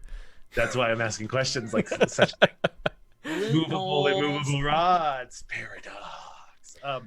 Excellent. Well, if you are ready to go, then we are ready to go. Of course. Well then, safe travels. Hopefully I don't see you back here immediately. If any of you are carrying any contraband or anything that might be otherwise untoward, or if you have ill intentions, I expect they shall send you right back. But either way, again, safe travels, and I shall hopefully not see you too soon. And Thank you, at that Tanya. point, as you're starting to say that, there's a and you guys kind of like for a second just see just a flash of blue light, and suddenly you're standing in another room, whereas everything around you was kind of a smooth, almost marble-looking floor. Now you are in a kind of like cobblestone, like stone building of some sort. It's still very nice, just a different type of make. On the other side, a man kind of turns around and says, "Oh, hello. Good to see you. First through of the day. If you could come with me," and he kind of waves you off to a room kind of to the side, and you step inside. Inside says, "If you'll wait here for just a few minutes, my associate will be with you. I must ask that you go ahead and take off any weapons or any sort of magic items that could be a problem, and just lay them on the table so that we can give them a look." And he says, "I think about 5 minutes or so. He just got in, so." Of course. Yes. All right, so you guys kind of get into the room. He leaves you in there. Guys, this is going to be a problem. Just keep your hand on it, like I last need- time. I need to hide. No, I mean, look, they're going to take that as a sign of aggression if I don't. I need to hide it. I need to hide it somehow. I Ed, can't. put it on the table. He didn't say. I mean, You can't. that's, You I can guess. take your hand right. off of it for 2 seconds. Mercy, you're I gonna could have to try. pull it together. I could try. Try it now before they come in. Yeah, try it now. don't I bet really you want can do it. to. I know you don't want to. I know you don't want to. They're not going to take it, and we're not going to let them take it from you. I mean, you can go back to Aurora, and we'll carry on our Fine. business. You're right. You're right. Okay. Okay. Okay, here. Good luck getting your revenge stuck in Aurora because you can't handle 30 seconds Okay. with your hand off the sword. Roll, But it's fine. Sword is fine. Ness, roll me a persuasion check real quick. You got to be in the right window for the button to work. Okay. It's not great. But 3 plus 2 is 5. Yeah, Mercy, you're not feeling it. Mercy, listen. I have an idea. It's an exciting idea. It's an exciting idea. I promise you. Okay, listen. So here's what we're gonna do. It's kind of gonna be like a game, but an exciting game. What you're gonna do is, when they get here, you're gonna do maximum effort to put it down, and if you can't, I'll just give you a little magical spell boost that'll help you let go. That sounds painful. No, it won't hurt at all. That sounds obvious. You could. All right. Here's. Why don't you tie your scarf to it and then tie your scarf to your belt? Because you'll have to put the scarf down anyway. I mean, do you think like if I just Retract it at any time. hold it out, right? I could just like we did. You're right. On the I got that altar with diamonds. I could just keep a hand on it and just it's more of an inspection, right? It's not anything more. I don't know. I've never been here before. Maybe We'll all do it. that important. I mean, you Everyone- changed it into a rapier. Maybe you change it into something smaller and you hide it somewhere. But we could all, if we all take our weapons, we hold them out on the table ourselves. All of us do it, as if we're sitting here and we'll hold them, waiting for them to inspect them. Sure. Just Yeah. casual. Okay. All right. That's yeah. And Fine. and Mercy, if they ask us to put them down, we'll put them down. We'll step back. We will count to 10, and then we will all go back and get them. Okay? And you go first. Fine. Okay. You can do this. I know you can. Yeah, but they're gonna be touching it, and I know, but if you want to help the sword, we have to get through this. We have to do this for the sword. The sword talks to you. You can't talk to the sword. Say, hey, I got to put you down for a second. It's all for something great or whatever. You can't. It's not a two-way street here. I mean, can I attempt to try and like You can attempt to do anything. commune with it? I'm going to attempt to commune with this. Okay. This What are you I saying? don't know, just trying to I recreate that mental picture, like the dream in my head, like internally, see if I can reach that face that I talked to in the Okay. dream. Like through just mental focus. Okay. As you kind of focus, you sit there for a minute, feeling stupid. And then there is just the slightest bit of response. What? I need to conceal you. I need you to be something smaller, just temporarily. No, this form is the most efficient for getting what we need. But it can't be efficient if they take you.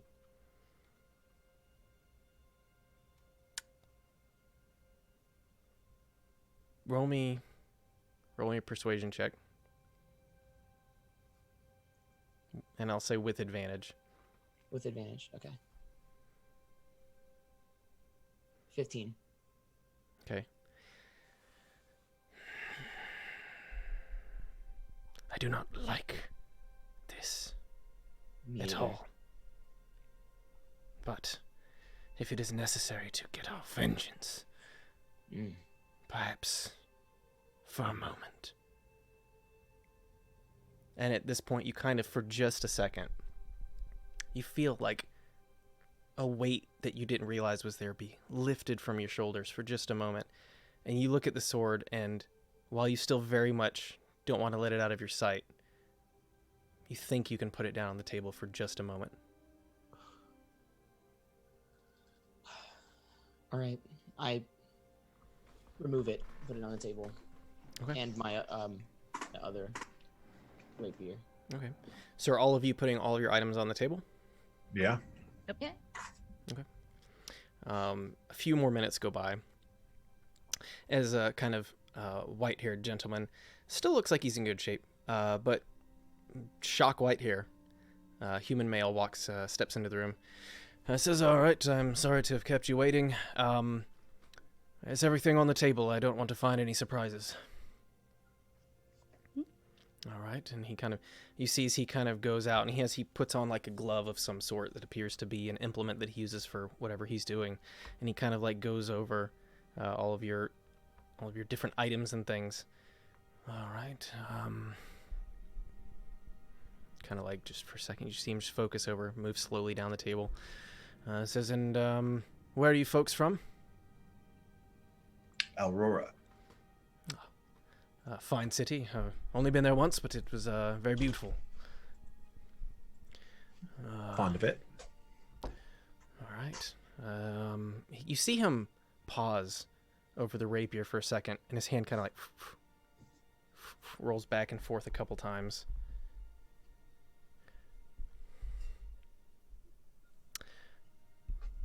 Then he seems to look at it for a second. Says, "All right, well."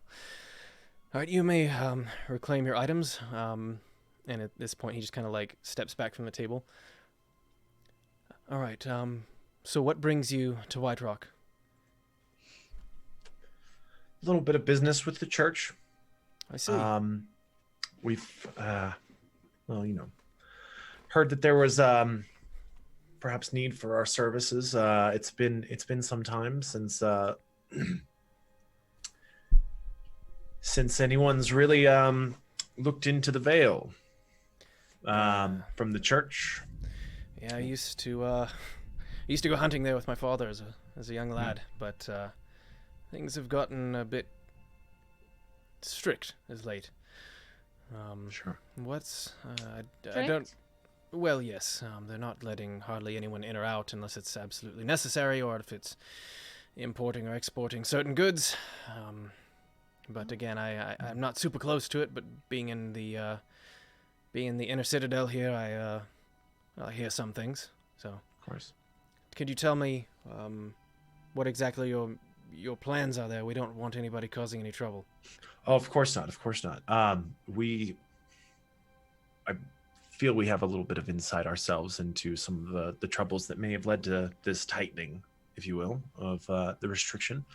Some of the details that you've shared are sort of news to me, and I suspect some of the details I might share are news to you. So perhaps a little bit of quid pro quo, Of course. if you wouldn't mind. Yes, the last thing we would want is to insult anyone, so Of course not. to know the rules and what they're doing and expecting so we can follow them. We would greatly appreciate insight into that. So in good faith, you having already said something, we are investigating some troubles that recently also affected nearby in Aurora, and we were able to cleanse a certain type of magical corruption that had very unexpectedly and suddenly swept through a nearby force, and we suspect that the same force is affecting the Vale. He kind of like looks at the door for a second. He kind of leans in. He says, "Yes, I don't know the exact nature, but I've heard dark tidings of late. I don't know how much I know that you don't already, but just..." You said certain goods, Yes.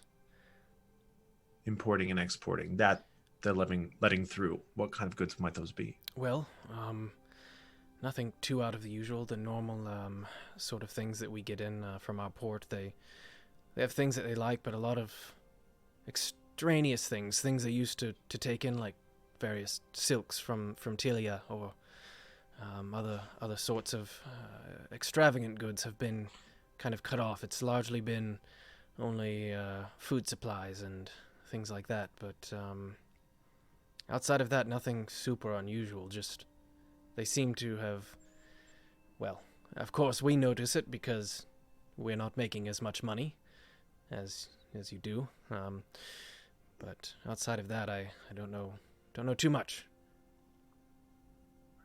He kind of... That's more than we knew before. I'm sorry. No, sorry. He kind of looks past you at this point, says, looking at Dragathio, says, "Excuse me, are you a part of this group as well? Yes?" And you're muted. Sorry, my button didn't. It's good. Yes. Are you also going to the same place? He just kind of looks at you. He's like, "You just a little different is all. I just wanted to make sure that nothing untoward's going on. I wanted to. It's my job, so." No, the kidnapping me. Red alert. We alerted the guards. Bwip! You clapping my ass. Keep alerting the guard. Oh, okay. Sorry. Oh no, I'm with them. It's good. Right. Why do you say that? Well, you're just being quiet. You're not hiding anything from me. What? At this point, he just kind of walks over and just inspects each of you. He's like, just making sure. It's like, all right, I just wanted to make sure that we can't be too careful. These days, things have just been, well, less than desirable. I know. I understand. I can be intimidating. When I was growing up, things were happier, more peaceful. Younger generations don't seem to remember what that is like anymore. He just kind of like goes off on like tirade as he opens the door and begins walking you guys out, talking about how, things were less expensive and there didn't need to be all these powerful magic things, and that it's just causing the next generation to go seeking out adventure they don't need, and he's going on, and he says, "Well, anyways, he brings I you..." prefer Deep Space Nine, so. Yeah. He brings you guys to the front door, just kind of a large open archway opening out into the rest of White Rock. He says, well, have a wonderful stay, and do be careful. Thank you ever so much. We appreciate your service to this city. He just gives you a nod and heads back inside. Bye. So, spread out in front of else you. feel like that was pretty weird? That was I felt like that was pretty weird. That was a little uncomfortable. That seemed he was targeting Dragathia a little bit there. It's just the whole thing. It's just the whole thing. We should be careful of that. He's pretty chatty. Yeah, well, in our situation, I guess chatty could be good. So, Oh. spread out in front of you guys. I'm going to change my musics real quick. And Mason, when Yes. if there is an opportune moment to take a break, I'm doing like the I'm PB about dance to. over here I was literally doing the same thing. Same. Okay. Yep. You know what? Then I'll hold the description, and we'll do that when we came back. So we're gonna Okay. take a 5-minute break. I was gonna do it right after, but this is good too. Sure. So we're taking a 5-minute break, guys. We'll be right back. I'm gonna leave the mics and stuff unmuted, so if you guys come back and talk, don't say all the things about all the viewers and stuff like you normally do. The stuff we normally all say. the Sure. secrets and mean They're things. just so awesome. God, So it's like I live for this every week. all right, guys, we'll be right back.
Cricky and Tigger here, Cricky and Tiggs. Bringing you the smooth jams. The sultry sounds of the evening. Jazz plus jazz equals jazz. Oh yeah. I wish we did have like a jazz track that we could play in the background instead. I do on my computer somewhere. That's my dad's music, but you know. Just lay it over the D&D music going on. It'll be good. A little jazz, Yeah. little D&D, ska mix.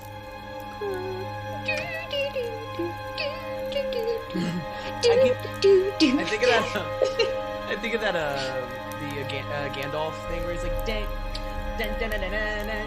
Yes! He's got his hat on.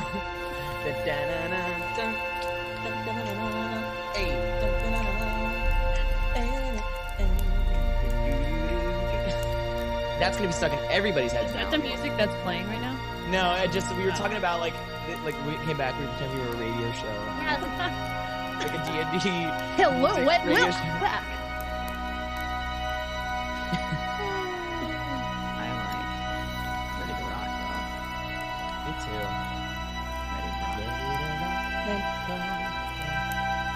Ready to rock. Who keeps like trying to climb on my lap and he's just looking at me like, Mom, why can't I be on your lap right now? But Mama, that's why, Mama. And I just found out that his Blue's father had to be put down for his back legs got like Aw. stuff. It's like awful, and it's like genetics, and now I gotta get him checked out. Freaking out about it. I'm so sorry. No. Toxins are killing me really bad. No. Well, his dad had like his discs got messed up, calcified discs. Mm. Just a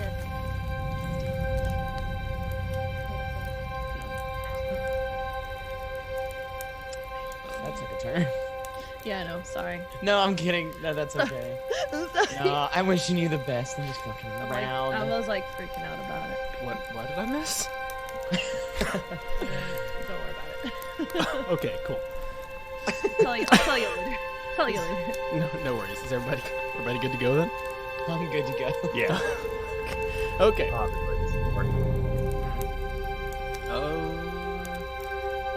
my button. There's the button. And we're back. So, since we took a break, let me drink some. Man, still. I didn't eat dinner, so I like shoved food in my mouth real quick. I swear to God. Stop that. Stop. No, stop that. I just want to dance. Right? Can we go to D&D. it? Can we go to a D&D dance party? Let's go. Dance Yes. and dance. Dance and dance. Put it back on. Put it back. No, but actually don't. But no, yeah. I This already is- unplugged it. It's fine. This is one of those few times. Hilarious. I'm not mad at all. But this is one of the few times where it's like I do worried about any part of the VODs being like muted because Sure. because for yeah, story Epic Sex guy is gonna be for story stuff it's like we can't get that back. Yeah. But it's not a big deal in the middle because we're cut this shit out anyways. Cut it But- out. We'll cut around that, right? We're just We'll fix it in post. Yeah. So basically, I do want to announce real quick. So just so everybody knows, so we do have a Monday night game, which the time was normally 9:30. If you didn't already know, it is switched to 8:30 Eastern, so 8:30 p.m. Eastern time on Mondays. So we have Mondays and Thursdays. Anyways, that was mainly. I just wanted to get that out, and I'm gonna re-announce it again at the end. But until such time, we're gonna get back into the game. Into the game. Do the game thing. So. I fucking love that. I love it. Me too. Gandalf just bobbing his head. Yeah, I adore I it. love it. It's just so good. It's just one of those pure things in the world, you know? It's just one of those pure things in the world. You're not wrong. So, as you guys step out, you give a quick look around, and what you do see ahead of you, this city's not nearly as vertical, but it is packed. You look around, there are buildings everywhere, there are people in the streets. The streets in front of you are currently cobbled. They appear to be fairly nice. You've actually stepped out inside one of the inner district. As you kind of step further out of the building, you look behind you, and rising kind of almost menacingly, just how close you are, relatively speaking, you do see the castle, and you do see this huge spire of white stone kind of just jutting out of the earth, almost as if like one of the gods just jammed it in there. Looking further around, you notice ahead of you, past a lot of the shops and other smaller buildings, there is a wall, the gate of which is currently open. There are guards watching it, but it appears that leads into the larger area of White Rock that is not in the inner circle. So, where are you guys heading? What are you doing? I'm just gonna take a second. I've never been Okay. out of the city.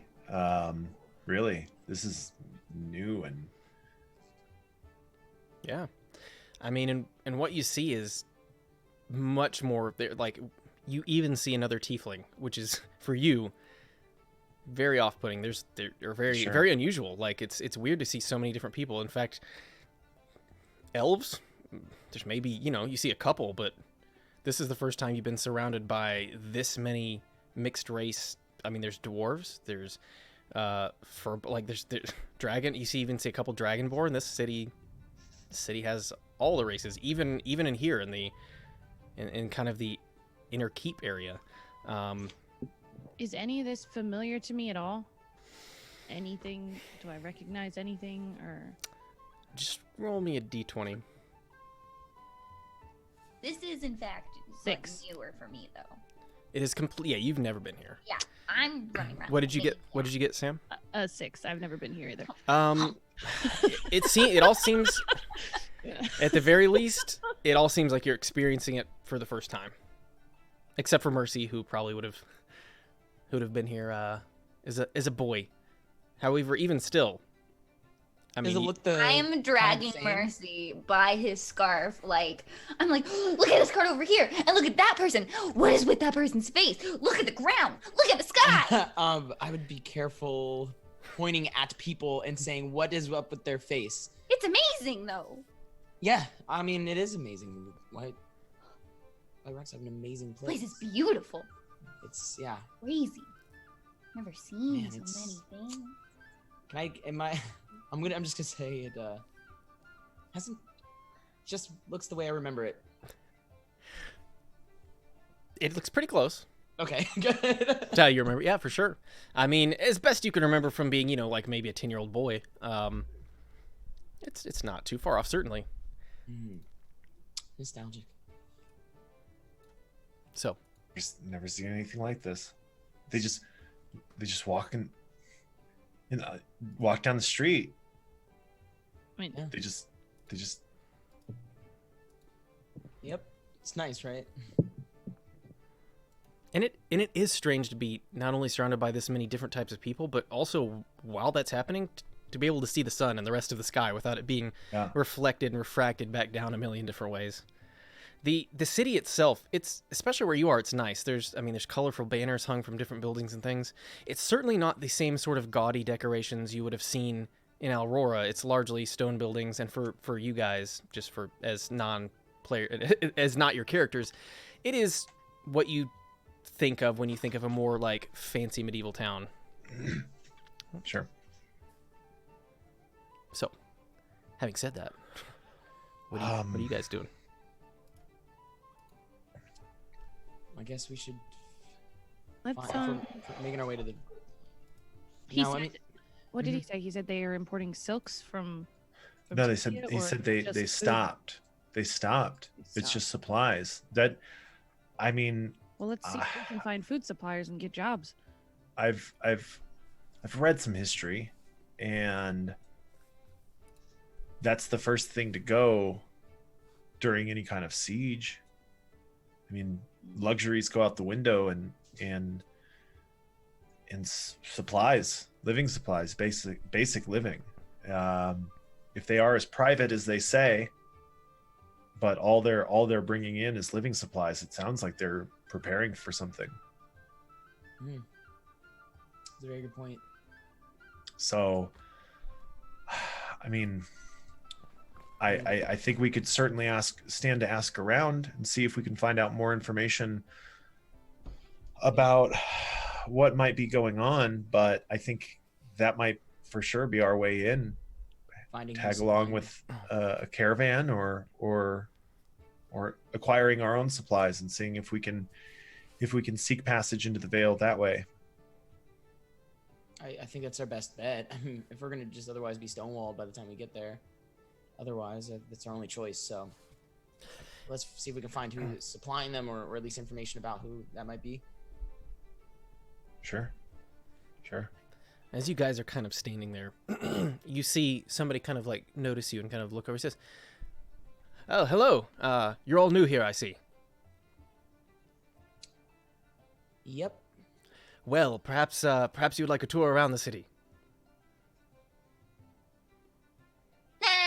Is this what you do? You just stand outside waiting to give people tours around the city? I'm just an upstanding citizen. I just thought I might give you all a look around, as you're all clearly new here, and, well, I'm just doing my duty to the Citadel. And he kind of makes his way up closer to you, Mercy. Starts to reach his hand out to shake your hand. I cautiously shake back, side-eyeing him a little bit. As you start to shake his hand, he tries to pull you in for like a hug. I jump back and just put my hand on my hilt. People are so friendly. Yeah, we don't like to be touched. And as you do so, you see like his hand almost like it looks as though he was kind of reaching down for your purse there, Mercy. Yep. He rolled very poorly on his sleight of hand. So I catch him in that act, right? Yeah. You just you think, cause you see, you feel you just feel the bit of the hand like kind of brush towards your side where your pouch of coin is. Can I catch his hand? Can I grab it by the Roll wrist? me a dexterity check. I'm gonna take out my slingshot too, discreetly. He rolled a 3 total. Natural one. Well, let me see. What's your total? What's your total? Is 3. 3? Yeah. I'll say you barely catch his hand then. But so for reference, skill checks don't technically critical or critical fail. Okay. For future reference. So in this instance, I'll say with a total of 3, and his total of 3, you barely managed to catch his hand there.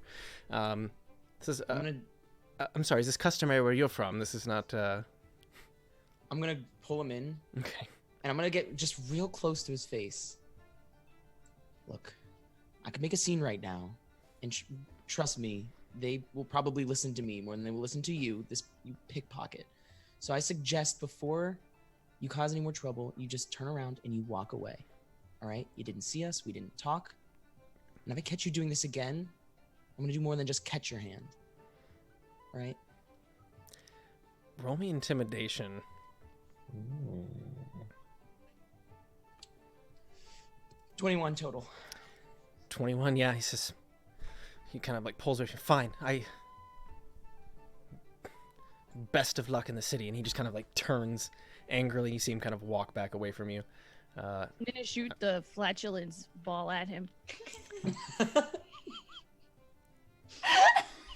From It's at least it's not an Eldritch Blast like 5 seconds after we got you know, we could do worse. Bomb in the city.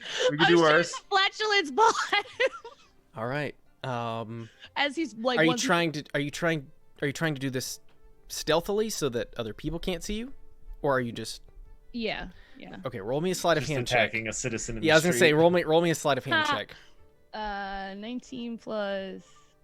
Hold on. That Where's my sleight of hand? 21. okay? That is exactly what you needed, because there's some nearby guards who were looking who got a total of 20. So, as you kind of like you see Sam or Bate kind of like wheep, like reach into her backpack, and you so the way this thing works. So I do need you to roll an attack just to get it near him. Damn. Okay. Yeah.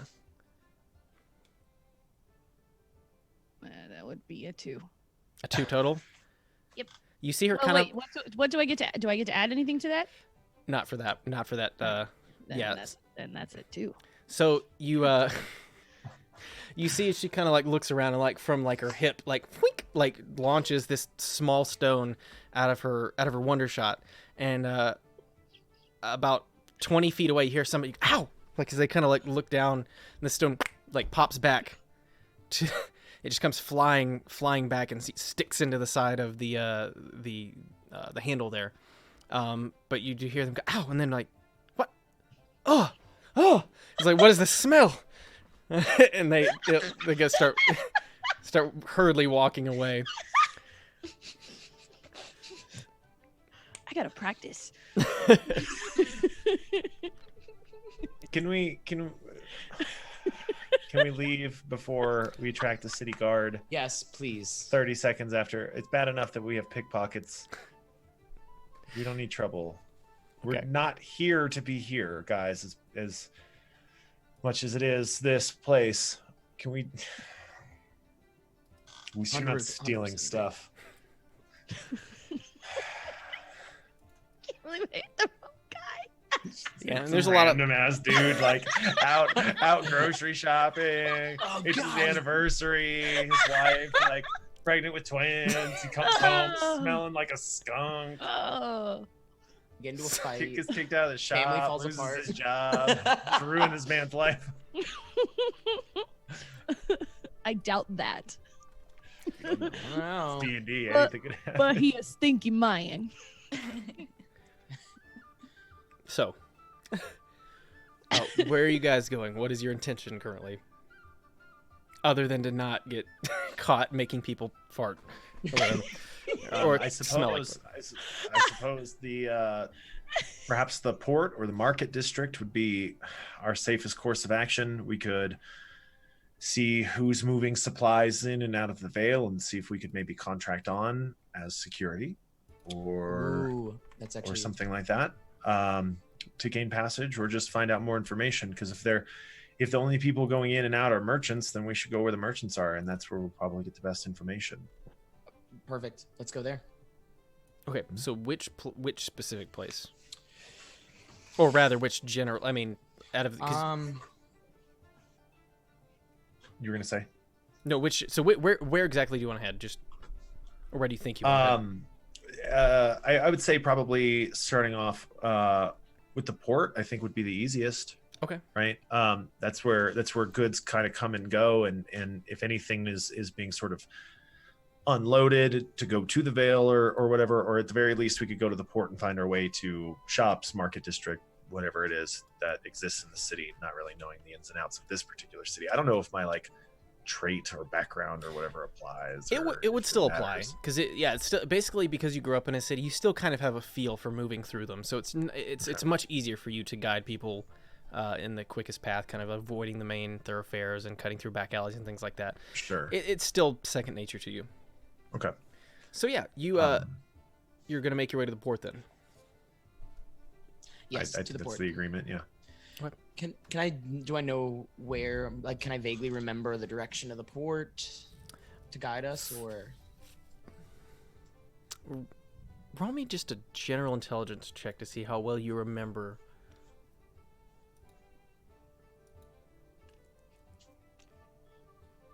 $14. 14. It's a little fuzzy, but I mean, you kind of remember the general direction. You think, you look around, you kind of take note of where the castle itself is. Plus, there was another large mansion that you see kind of in the distance. You at least get yourself, you remember it's like, oh, it's roughly that direction as you kind of point to an area that's kind of to the southwest of where you are now. It's West that southwest. way. Okay. Yeah, you guys begin making your way through the city. You have to first kind of go through this, the wall and the gate of the inner area there. As you kind of go through, some of the guards just kind of give you a nod. It seems as though they're stopping people coming in, but not so much going out. At least to check them to make sure nothing untoward's happening. And as you guys kind of exit, the guards give you a nod. As you head out into this wider area of White Rock, it's still not... there's nothing... It's definitely less fancy, but it's still very nice. And as you make your way through the city, kind of heading in the general direction that Mercy pointed, with Ness leading the way as quickly as possible, it takes you guys... Are you just going straight there on foot, for reference? Yes. Okay. It's going to take you guys a little over an hour and a half-ish, to kind of make your way through, even with all of that, with your as quick as you can. White Rock is just extremely wide. It's like walking to the other side of any other major city of modern day, except without cars and things. So, Sure. you guys eventually do make your way down to the port. And this port's very large. Like, you kind of look down, and there's just boat after boat after boat after ship after ship, in varying sizes. You do see a few that stand out as being interesting, but outside of that, it looks like a regular port as far as any of you have known or read about. I don't think any of you have ever really been to a port, like a port city. Except for maybe Mercy. Mercy would have been the only one. But as you look around, there are a couple places where it looks like people are taking inventory and moving things to and from. You see a couple exchanging of coin here and there. There's a few people, you see a few traders seem to be buying things directly off the ships. The people who are trying to kind of get the best deal. You do see a few fishermen kind of down on the docks who are pulling in their catches for the day and seem to be taking them to market for the evening. What are you guys doing?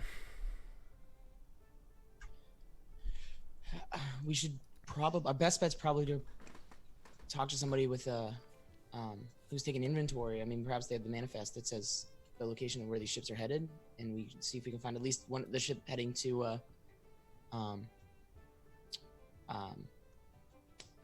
the Vale, sorry, and then see if we can at least find out who's in charge of that ship, offer our services, go from there. I mean, I don't know about chartering with a ship. I don't know if they're, it sounds like, I mean, it's the Vale, it's a forest. I don't think there's a port that I know of. And what exactly are our services that we're offering? Protection? But did anyone look at how pretty this water is?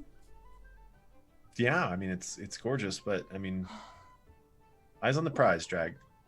We've got to focus here. You want to try my slingshot? It's so cool! Oh my god, here, try the rainbow one. Mercy, sidebar. Okay. You guys see as Bate like lets go this stone, and so the way that it works, did you read it? I assume you read the description. The firecracker, the fart, the whisper word. What was the other one? Rainbow, and then I think there was. I had several different ones written. Rainbow toy. Nah. Yeah. It came with them. It came with certain stones, and you can find, if you look around, you can find more. What? Collect them all. Yeah. Oh my god, they're like Pokemans. It is. Wow. That is. You should read the perfect- description. Perfect My thing for an Pokemans. Let obsessive me looter. show you them. So Mercy, sidebar. I Yes. read it Yes. like partially. But Yes. you see as she kind of like launches it, and you see her finger like pull. There's a small like almost like trigger button on this slingshot. She goes pink, and like just a rainbow. And then a few moments later, the stone comes flying back and sticks into the Whoa. sticks You wanna into try? the slingshot. Yeah. So fun. Okay, that was kind of cool. That was kind of cool. Okay, my turn. Hit someone with a fart one. Another rainbow goes All right, flying. we're gonna get arrested. Meanwhile, while you What? two, Shooting rainbows? Maybe. Oh, curse you for this beautiful sky! in fact, a little ways down the pier, you see a group of kids doing the same thing, except they have like a fire. There's like a, and like, oh wow, did you see that? Similar sort of thing, just as this group of adults is down the pier doing the same thing. Meanwhile, while they're playing with the slingshot, Mercy and Ness, you guys were having a sidebar. Yes. Okay. First off, you let her buy that? Like I was gonna be able to stop her. Okay. I Like the you rainbow. didn't want I like the fart rainbow. missiles. I like the rainbow. Don't tell her I said that, but I like the rainbow. It's nice. It is nice, right? Yeah, they're having a. Right? That's what I'm They saying. have a rainbow. Like it just Pretty cool. Portable rainbow. portable rainbow is something I never even knew existed in the world. So that's actually pretty amazing. We can also send Focus. one-word messages. So They're in a separate conversation. We're in a separate conversation. That's what a sidebar is. So we're gonna go down there. Let's keep our eyes open for food, anything that you might need. I mean, you're sort of the expert in terms of like you're the fighter. You maybe know a little more about this than I do. But anyone who seems to be unloading supplies that are food, that are any salted food or anything like that. I don't know. Maybe you should take the lead on this. You seem to be.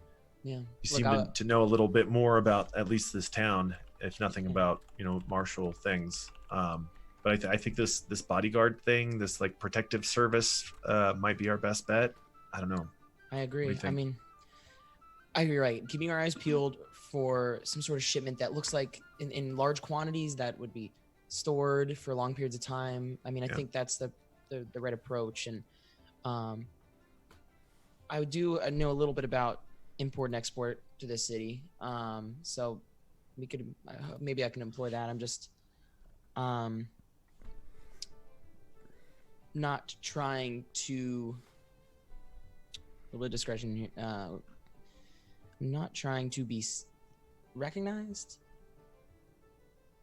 That you haven't been here since you were a kid. I know. But people I know may be here. I'll say on that, but we should ask around and offer our services once we find at least something that looks suspiciously like rations or Suspiciously like rations. That looks awfully like food. Okay. Suspiciously like rations. So,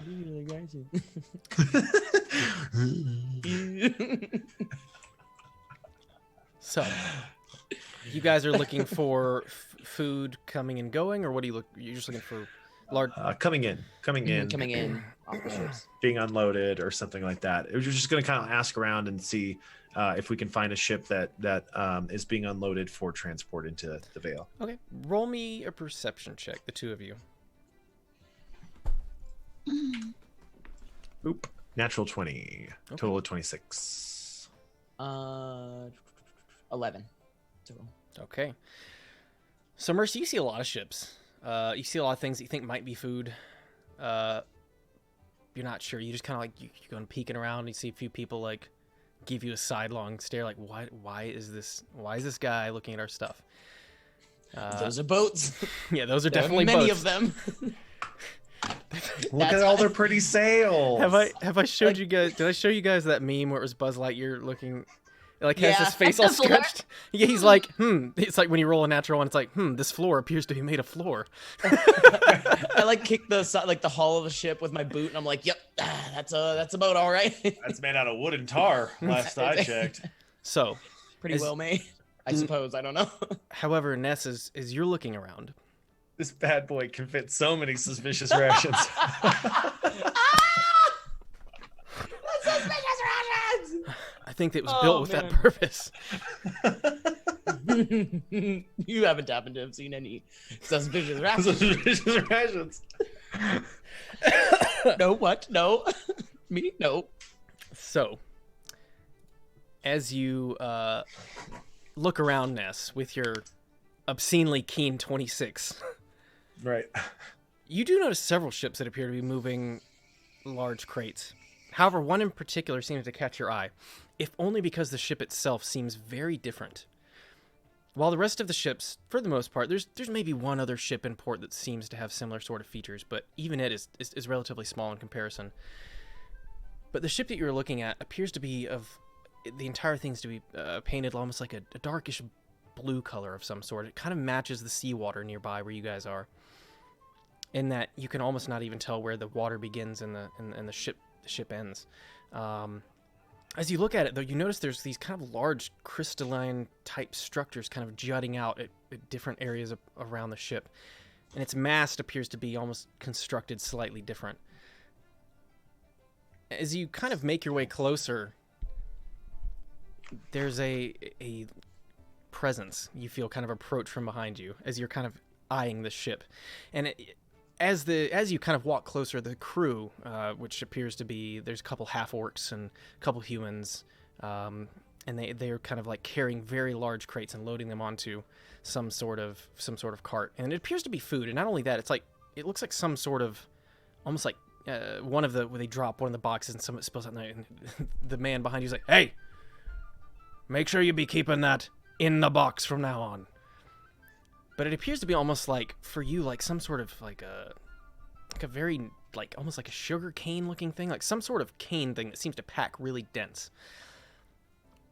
And as this man kind of steps up behind you, he says, "I notice you're looking at my ship. She's fine, right?" I've never seen anything like it. "Yes, nobody sails or flies better than the body girl." And he kind of like crosses his arms as you look back at this dwarven man. He's very kind of finely dressed with some purple and blue robes and kind of has a bit of dye in his beard, which for the most part, he seems to be kind of a little over middle age for a dwarf. He's still got his hair, but it's starting to go salt and pepper where it's not dyed. Sure. It's impressive. Flying. Yes. Flying? Yes. She's a real beaut. He just kind of seems to be lost in thought, kind of staring at his at his ship here. Gorgeous. I'm still there with him, right? Yeah, you guys are all together. You kind Okay. of been walking down, looking for supplies. Can I ask you a question? Of course, lad. He kind of seems to snap out of it and looks to you. Your cargo there, you wouldn't happen to be, I mean, I couldn't help but notice what you're packing. That I won't bore you with particulars or bluff. We're looking to enter the Vale. You wouldn't happen to be headed that way. Well, I only occasionally port there. They aren't. He kind of looks around and says, their port's much smaller. A lot of their things are imported by the Royal Road. But I occasionally set in with specific supplies. But in this instance, well, they're paying a little more here. I assume this is all going to the Vale. He says, if you're familiar with it, are you? In passing. We hope to become a little more familiar, if you catch my meaning. I see. Well, what you're looking at here, this is a Skellian white cane. It comes in from a Skell. I don't know if you all heard about the trouble going on over there, but with the whole refugee situation, they've been kind of offloading this a lot less expensively than they had been, trying to rebuild a Skelliath there. So I've been running it back and forth a whole lot, and nobody does it better. I believe that. Ship as fine as this? I believe that. You said that they're paying extra these days.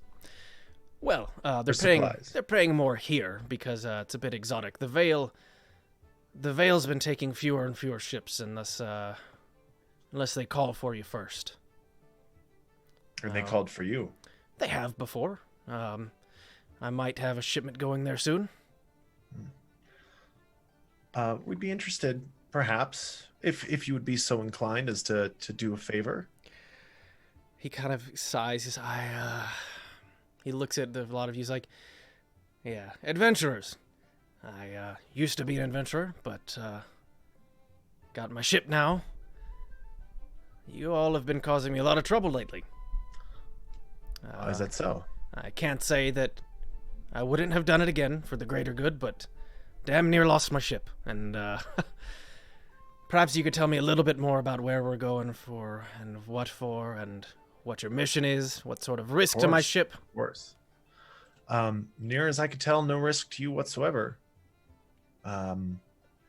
We are on our way to assist, if we can, some of the troubles that have been afflicting the Vale. We came from Alroran, which had a similar affliction. And of course, I mean, if I understand that not everybody is so kind-hearted, perhaps or good, well-intentioned, perhaps as we are. But as you can see, I serve the Church of Yua, and I take that service seriously.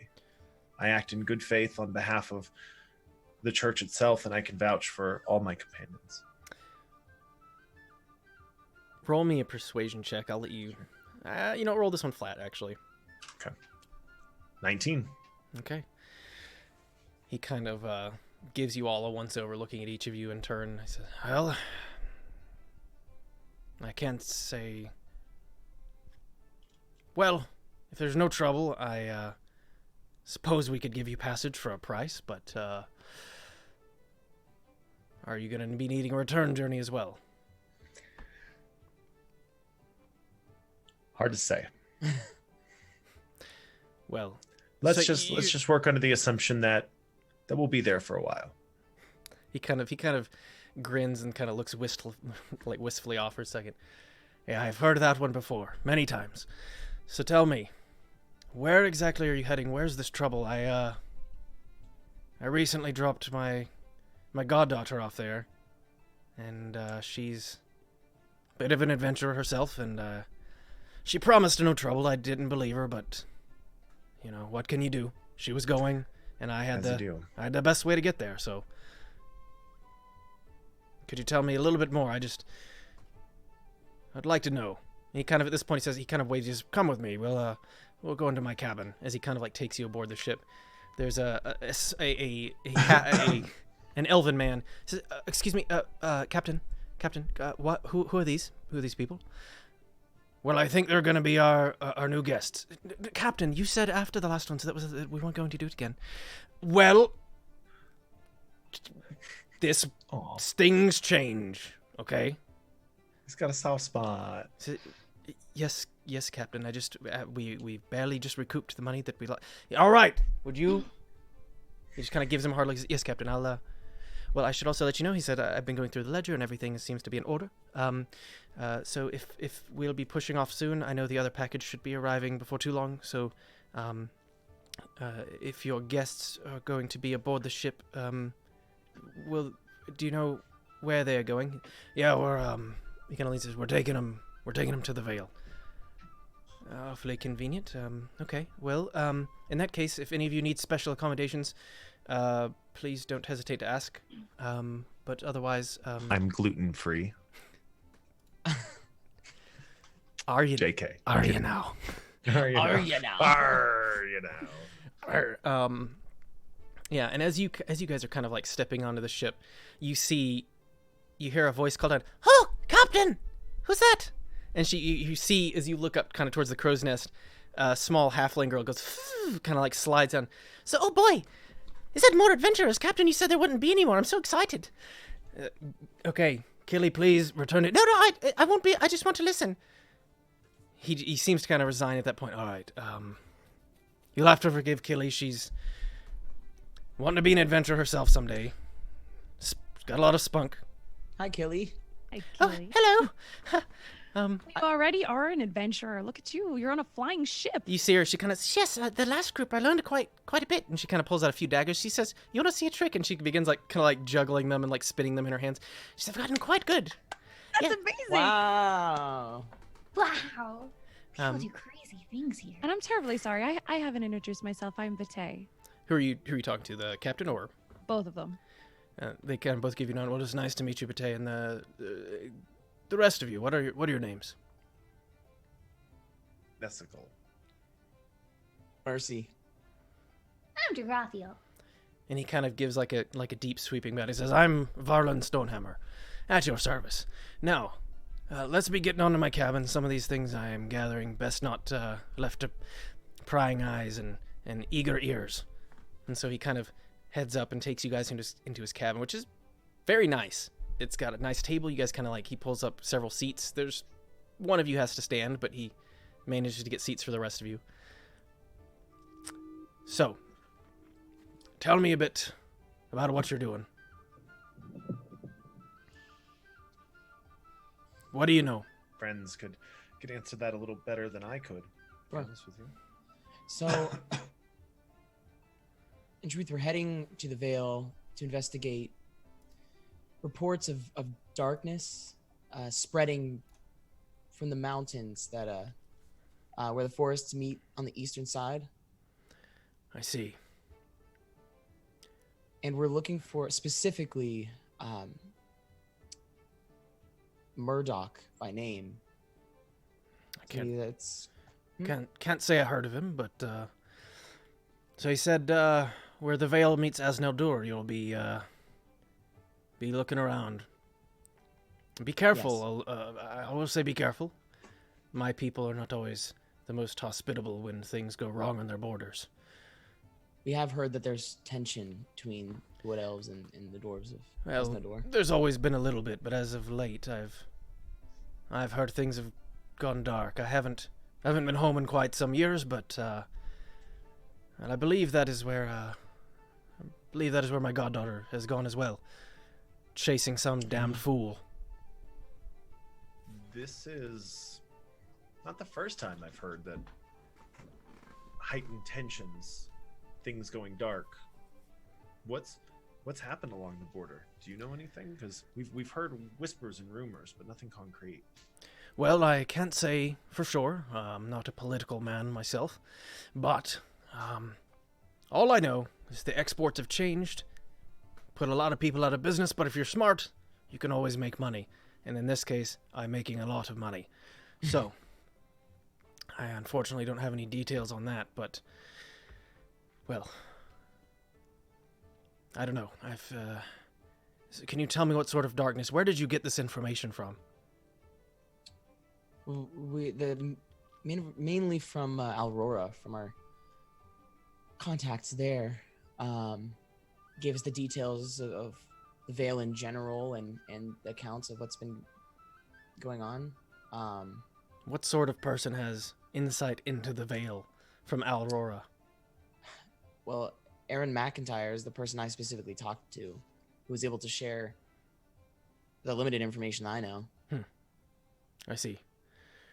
Well, we'll be leaving first thing in the morning.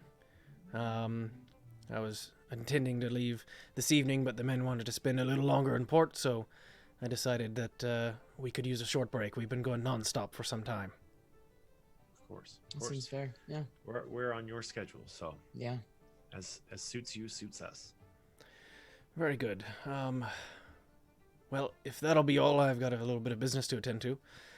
Make yourselves comfortable. We'll have accommodation supplied for you as best we can. But don't expect too much. Of course. But we it's going to appreciate be you better hospitality. than any other ship, I can damn well guarantee that. I believe that. I've never been on a flying ship. I don't think I've ever been on a ship. This is so exciting. Me too, me too, me too. Dragathiel, now would be an excellent time Meanwhile, in the background, like you guys kind of... the ocean. To what? To go and appreciate the ocean. Okay. And I just like run all the way over to where our newest friend is in the crow's nest, and I'm like, I can see too. Okay. Yeah, Killy, who was kind of bouncing in the back of the room behind you, like, she's like, yeah, come with me. I'll give you, come. And she, like, goes and, like, you climb, and she kind of, like, helps you. And she's smaller than you by a lot. Like, I mean, whereas you were small, like, she's even smaller. And the two of you kind of, like, hurriedly climb up. She says, yes, this is where I do most of my work. But, yeah, can you tell me about your adventures? Wow, we've had lots of adventures. Man, where do I start? Anywhere. This one time, we met a unicorn. No, really? Yeah. Oh my goodness, tell me about it. I've never seen a Well- unicorn. I've never even seen one from far away. The unicorn was shiny and beautiful and super smart. And sometimes kind of boring because she was so smart. But really beautiful. Like, wow, I'd never seen anything like that. That sounds amazing. What? And then this one time, we went in this big tower, and we pushed a guy from it. Why would you do that? He was bad. He was real bad. Oh, that's good then. Yeah. And then, and we saw this beautiful city, and then we saw this other city that I thought was beautiful, but Ness didn't think it was very beautiful. I don't think he liked it very much. He couldn't really see the sky, but there were all these cool reflections on the buildings, and I'd never seen anything like it. I thought it was amazing. That sounds amazing. It was amazing. But wait, you said you're working on stuff up here? Oh yeah, I make sure we don't hit things, and I let the captain know when bad things are coming, which has been happening a lot more lately. Wait, bad things? Yeah, What kind of bad things? like wyverns. Huh? Wyverns. What's that? Roll me a nature check. Trying to think of the most applicable thing for. Natural 20. So, Yay. wyverns are almost like a very small offshoot of dragons. They're still large compared to you guys, but they're a flying beast that has a stinger on the end, almost like a scorpion, but otherwise largely resembling a small dragon. Oh. Okay, cool. Yeah. Oh. Wait, there's been like a lot more than normal?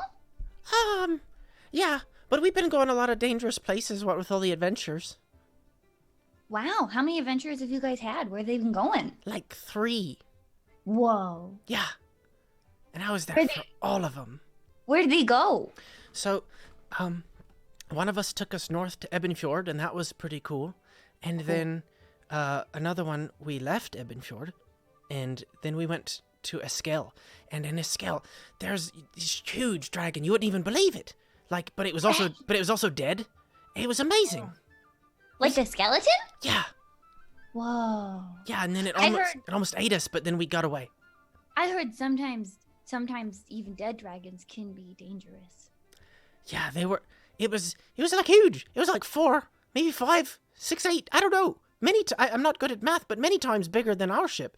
Like if it had gotten close enough, it would have eaten us. And like there's fires. It was amazing. And then when we landed, we barely made it. And anyways, I don't think it should eat us though with Bate on board. Well, she has fart stones. Well, maybe that would have helped. I don't know. I don't know what the smell is like for dead things. True. But yeah. So I don't know. Maybe we'll get it. Maybe we'll get lucky and get attacked again this time. Though I will say that a couple of people have died, which was not good. But it was still. But I stabbed a wyvern, and that was really cool. Whoa. Yeah. With one of your new daggers? Yeah. A nice man left me some. That was good. That was probably for the best. Yeah. So at this point, you guys kind of look up top and see just hands waving and people, like a couple little girls jumping up and down occasionally as they're talking about discussing things. What are the rest of you doing while this is going on?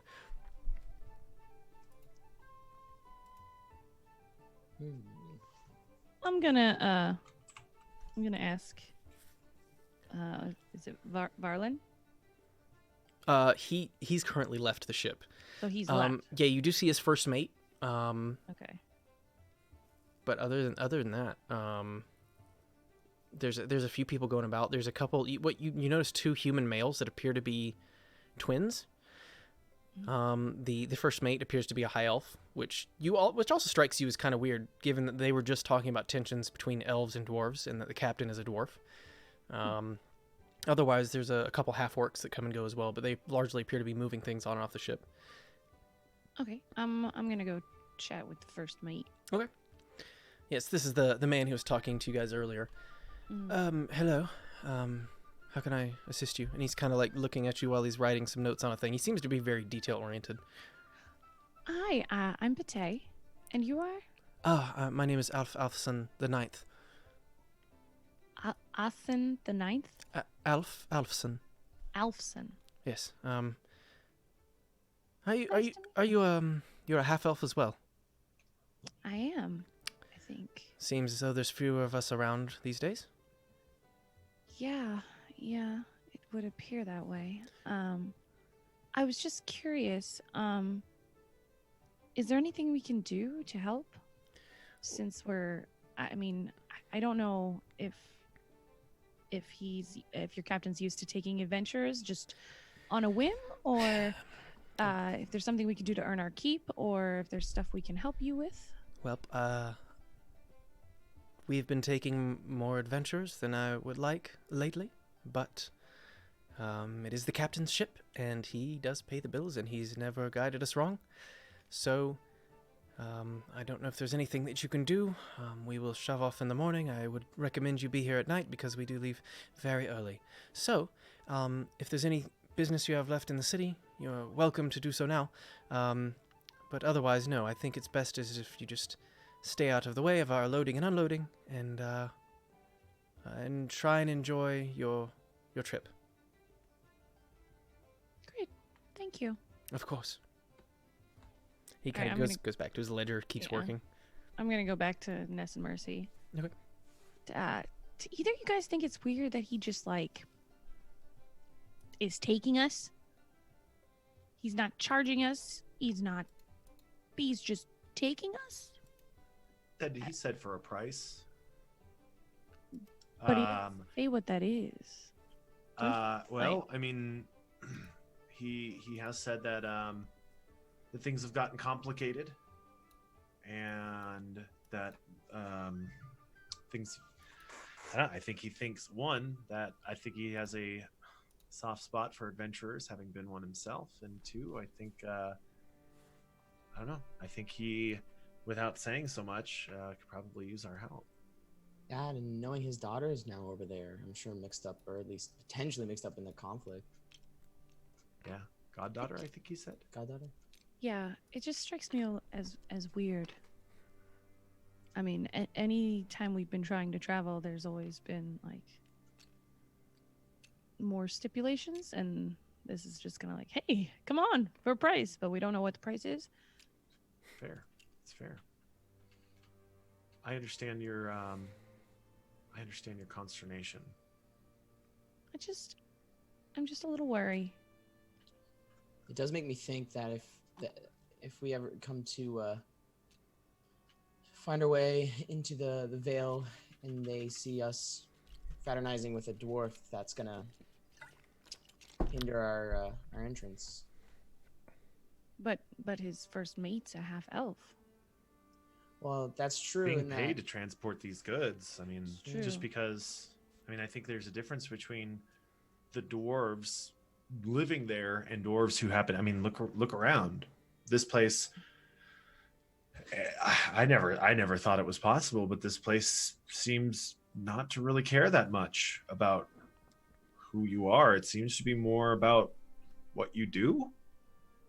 It's true. Well, I offered his first mate our assistance if they needed help with something, and he basically said to just stay out of their way. So I'm just rather curious what this price is going to be.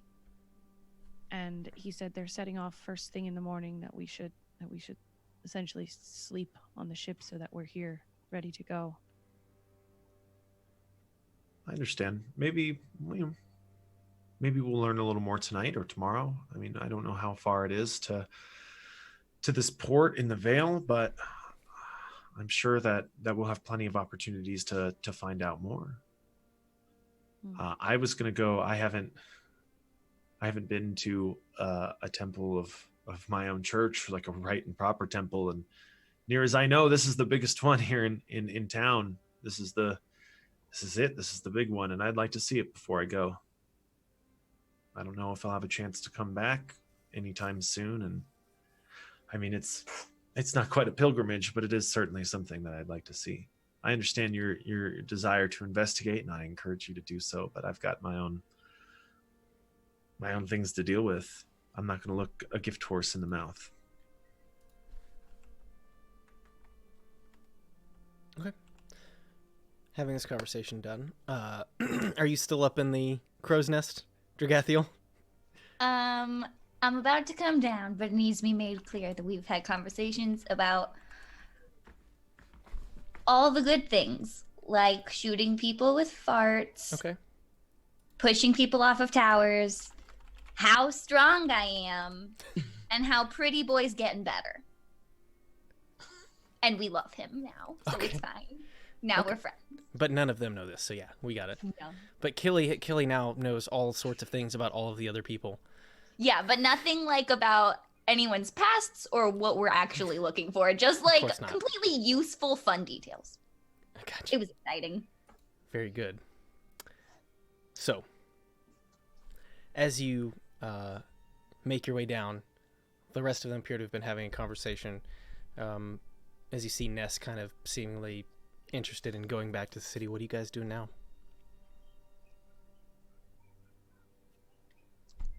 I'm gonna go check out the city for a hot minute. Okay. I'll go with Bate. Same. I want to explore. Okay. Ness, are you just going straight to the temple, or are you going to go with them?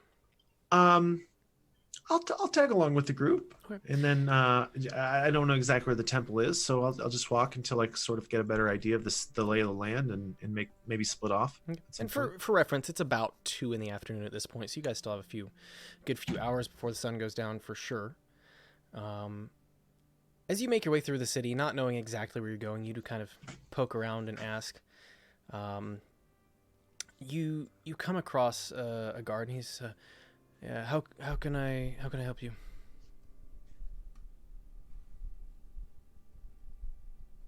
Did the guard approach?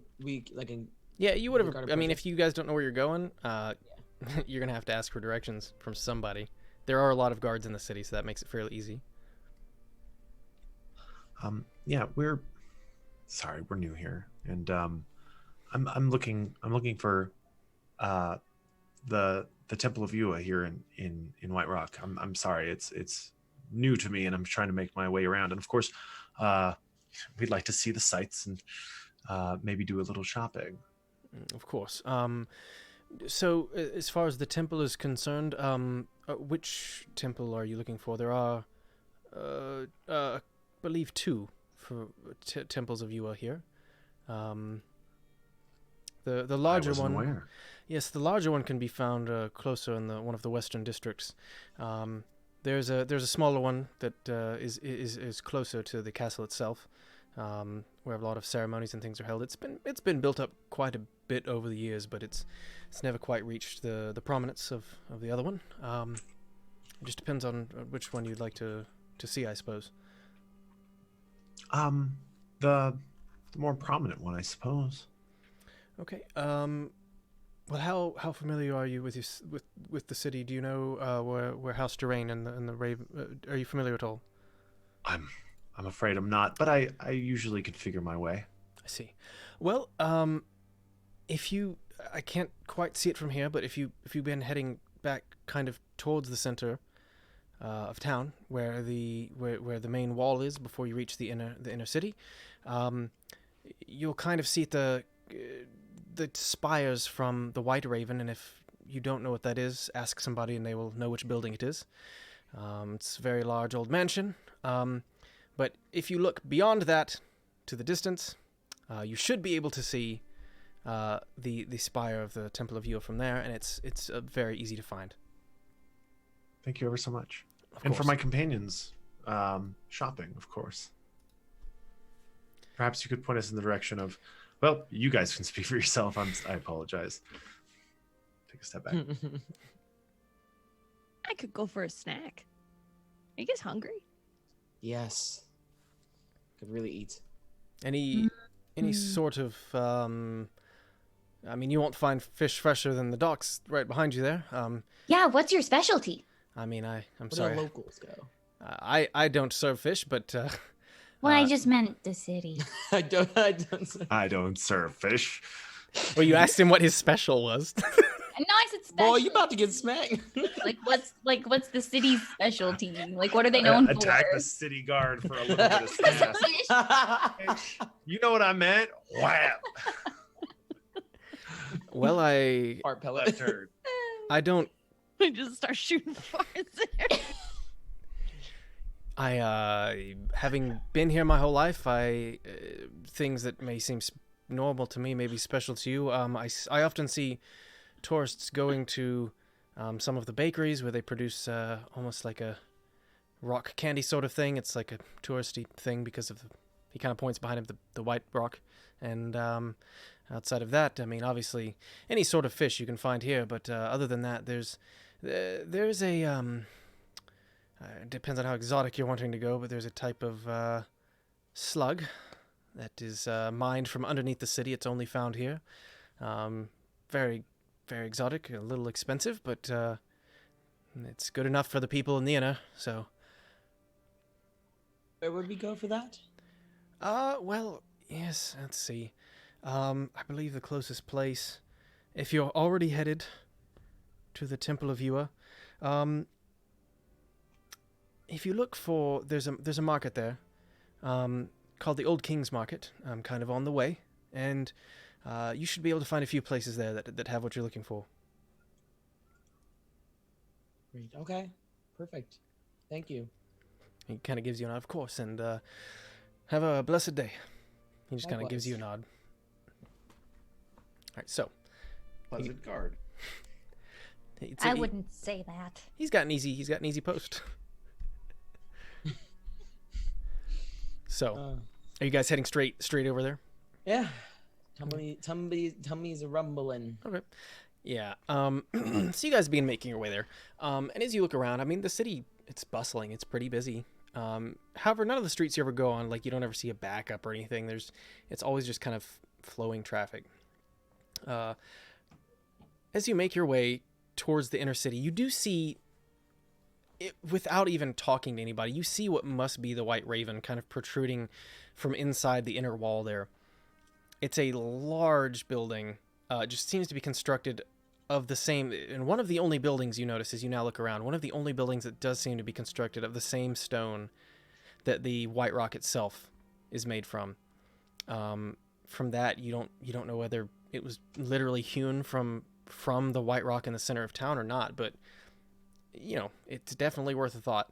And as you kind of look past that, you can just kind of barely over the edge as you guys begin moving. There's a tall pointed spire that appears to belong to the Temple of Yua. And as you guys make your way further through the market, still moving rather quickly due to Ness's familiarity with how cities work, you find yourselves in the Old King's Market, which is kind of a market street. Kind of runs parallel to the wall outside, just on the outside of the wall. And for the most part, it's got like overhangs and things to kind of keep sun and rain and things off of everybody. But it's a lot of covered stalls, and you do see a few outside of that, a few like shops that actually have like an inner building. But it looks like most of the shopkeepers there actually live behind where their stalls are, and they just have their goods kind of presented out. But it's lots of colors and lots of different things. You see kids kind of running around, a few of them getting caught trying to pickpocket things, getting slapped. What are you guys doing?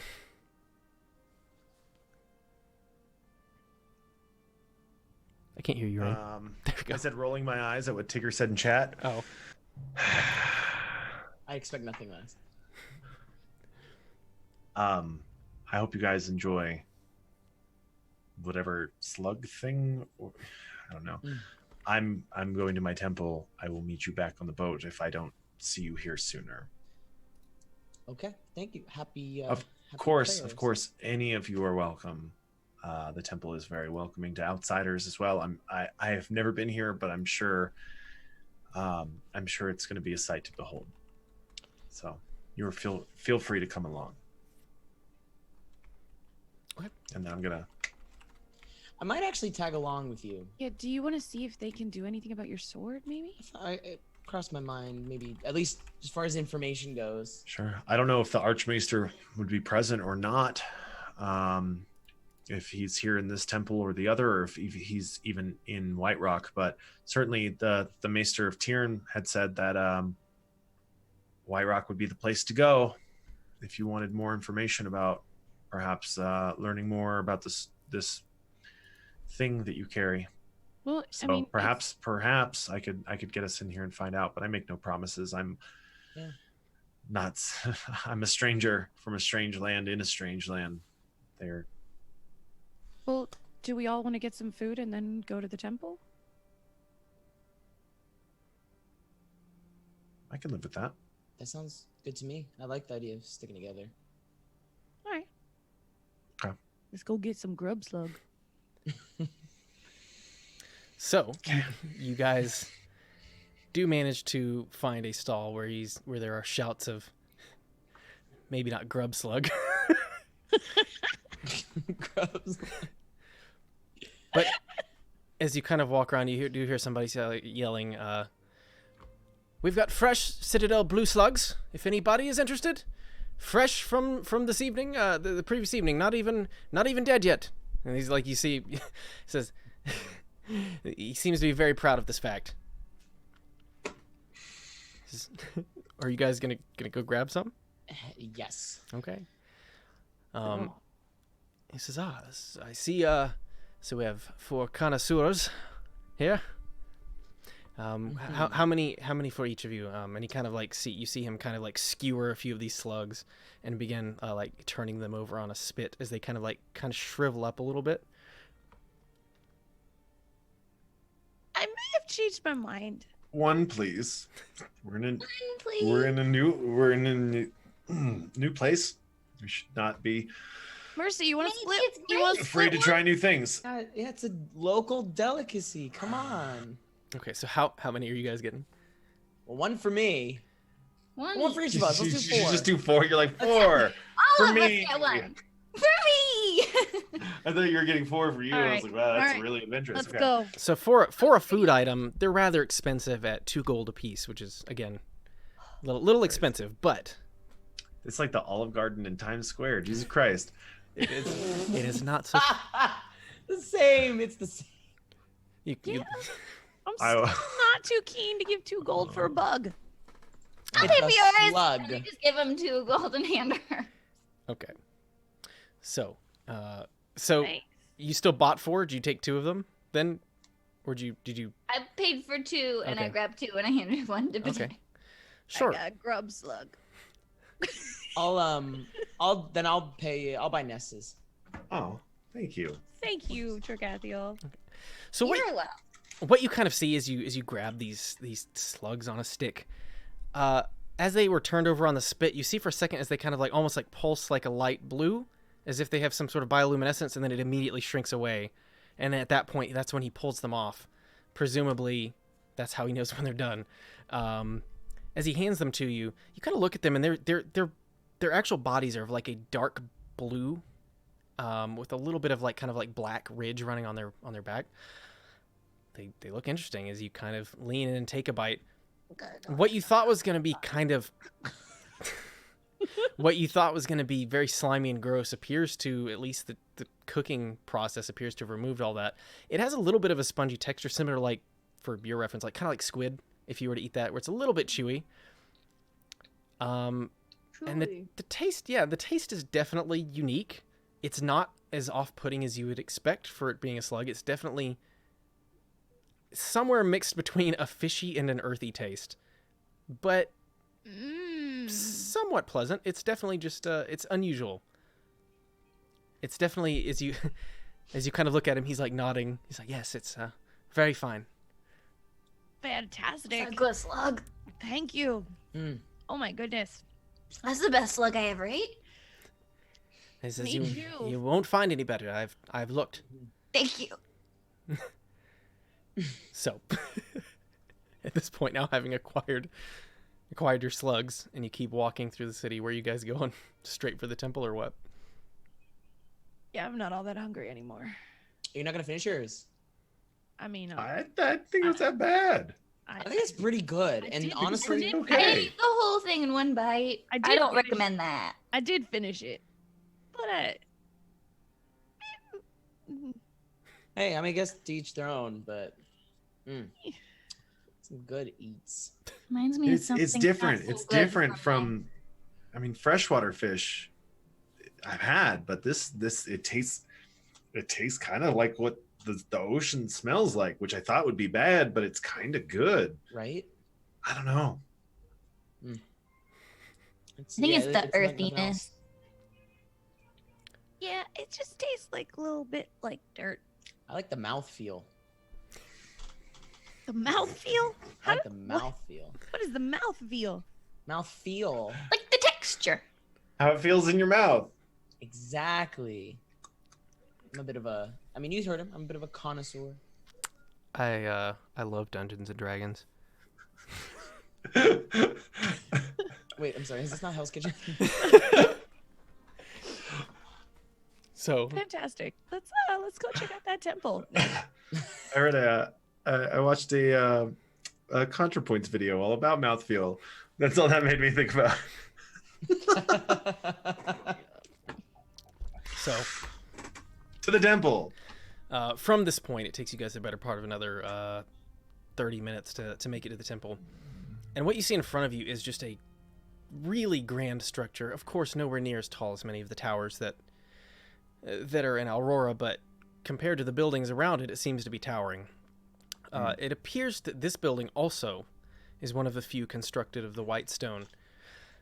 And as you kind of look at it, it's very fine. It doesn't seem as gaudy as a lot of the other temples that you remember seeing in Alrora, but it seems to like exude power.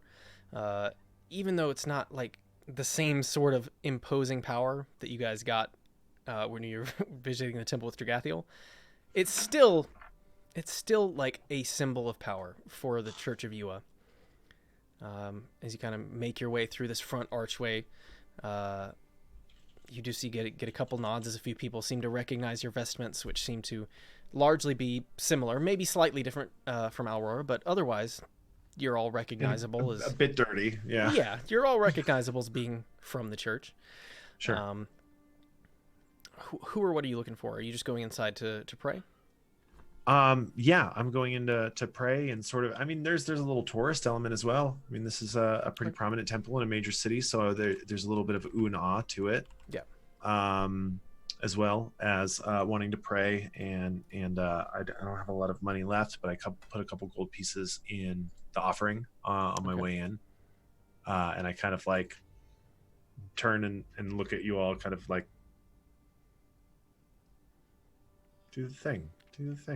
I Put a little money in the thing, guys. Come on. I flip a couple of gold All right.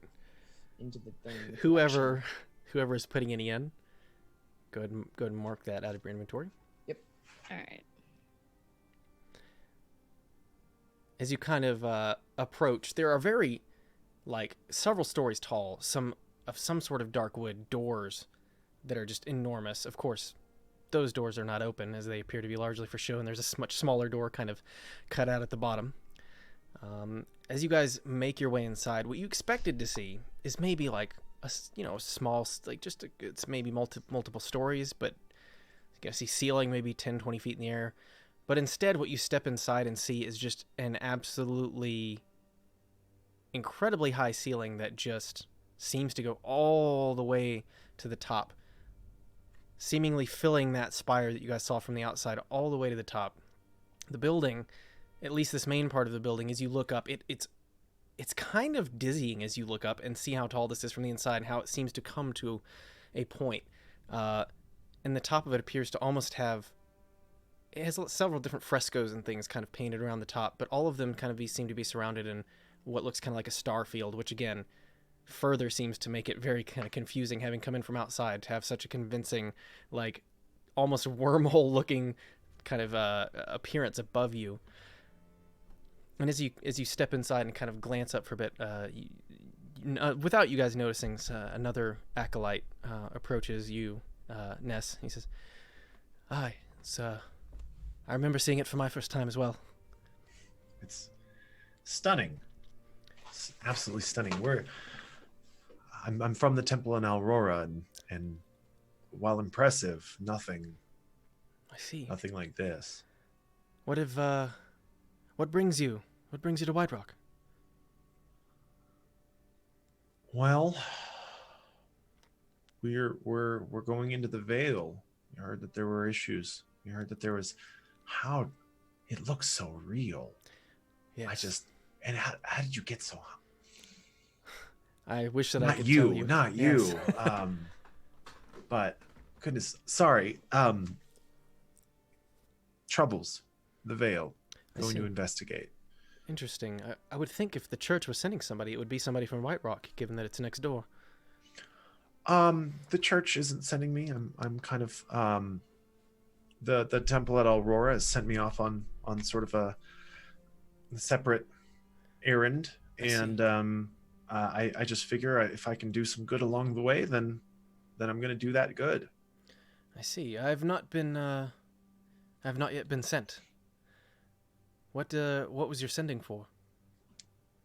I seek the... I'm going to forget this every time. I didn't pull up the note. The shards of Felena.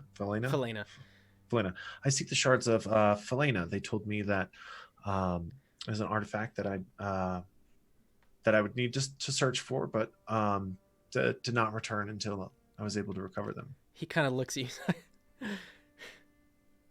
Oh, you're serious? That's well, he kind of gives you now a strange look. He's like, best of luck. You seem...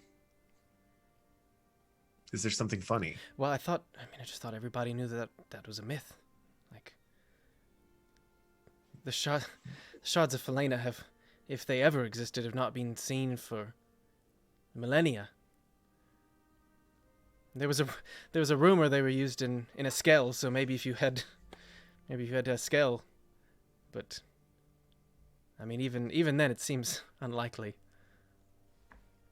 That's disturbing to hear. Well, perhaps they see a great deal of potential in you and believe you'll be the one to bring them back. I don't know. But perhaps they do. He kind of glances past you at Bate at this point. He says, "Well, looks like one right there. Anyways, I'll be seeing you." He kind of walks away. Say, excuse me? Pardon? I mean, obviously I was joking, but from what I remember, that it very closely matches her the description of the necklace there. But of course, that would be ridiculous. So. Yeah, of course. The shards. Yeah. Some woman walking around, Right. just wearing them on her neck. That would be Just absurd. some random woman. Absolutely. I don't know. Maybe you should go asking all of the women in Bright Rock. Maybe I will. Oh, well, best of luck on your quest.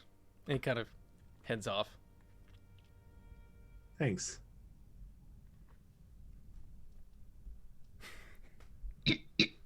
I'm gonna. That was weird. That was weird. This city's weird. People in this city are weird. I think you're muted, Sam.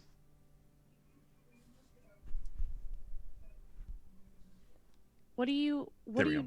what do you know about the scales of what? Shards of shards? Felina. They're why I left the city. They're what I'm looking for. And I mean, I knew that searching for them was a task. They don't just, it's not, warm milk and eggs, but to hear that they might not even be real, but also you might be wearing one. Would you know it if you inspected it?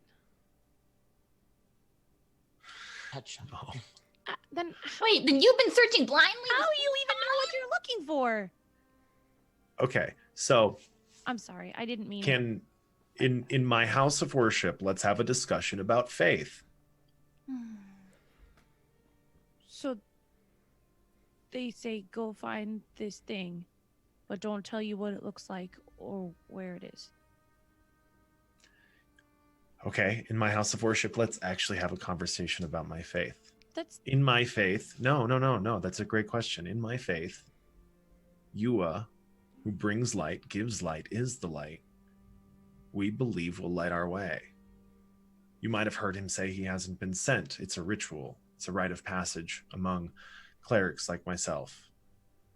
And often it is blind. Often it is search and Yua will light your way. It is a test of your faith. And it sounds like this might be a really big one. I can't imagine why they would choose to send me after something that might not exist. Maybe they did see something special in me. Maybe they just didn't want me around anymore. But well, Yua lights my way. And whatever the reason, a test of faith is a test of faith. I'm gonna. Maybe- All right, I'll take this off and check it out, but you guys have to be ready to put it back on me in case whatever Indalia stopped in me when she put it on me comes out. Does that make sense? Check it out. You mean here? With them? We're in your church. This is We're what they here? sent you to. Yeah. It would. Yeah. I mean, I'd say it couldn't hurt, but Just don't let. we all know that's not true. Yeah, I don't know what will happen if I take it off. Well, I can't think of a safer place to be than here. All right. But I need you to promise to give it back. I swear it. Okay. So she kind of, as you slide the necklace off, still holding it, looking at it for a moment, you notice as you look at it, it has some of the light that had been essentially fully drained from it after you used it in Indalia's tower appears to be slowly returning as the glow in it kind of slowly burning like a small ember at the center of this thing. As you take it off and you begin to hand it over, it's like the further it gets from you, it almost feels like it's tugging at something inside you. It doesn't hurt, but as you kind of now testing the boundaries of whatever this is, you feel as though not only is it working on you but something inside of you is affecting it as well. But even still, without too much trouble, you manage to pass it over to Nessicle. You seem to be okay so far. You just almost feel like there was something that was taking up like half of what's inside you, and now part of it seems to be empty. Not completely, but it's just a strange feeling, a weird hollowness that you've not felt before.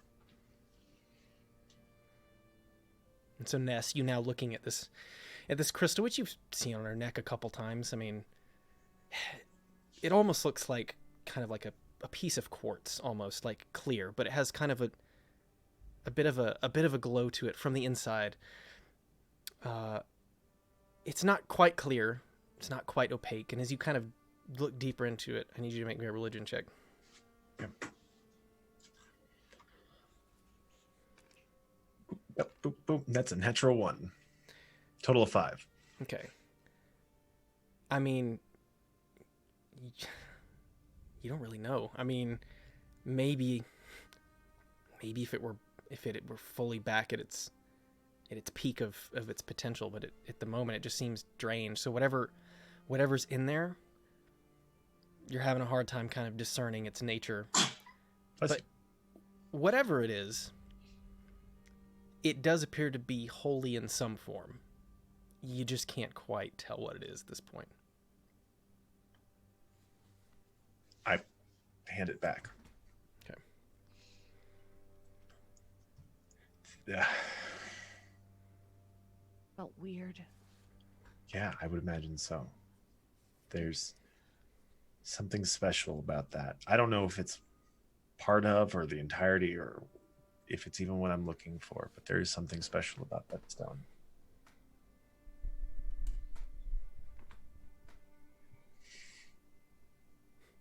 I wonder if the other people here might be able to tell us more. Like with Mercy's Perhaps. sword too. Well, Let's go find out. we're never going to get a better chance to find out any of this out than here. Let me hang tight here for a minute. This is my temple. Give me a moment to ask about. I would encourage you, just take your mind off things a little while. Like I said, Yua lights our way. And sometimes when our minds are the least fettered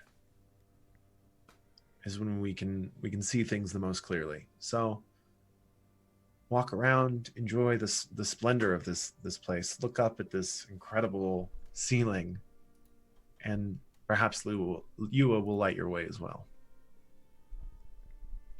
Okay. I'm gonna kind of like walk over to Ness and be like, I have a little question. I just figured, you see, this is your place.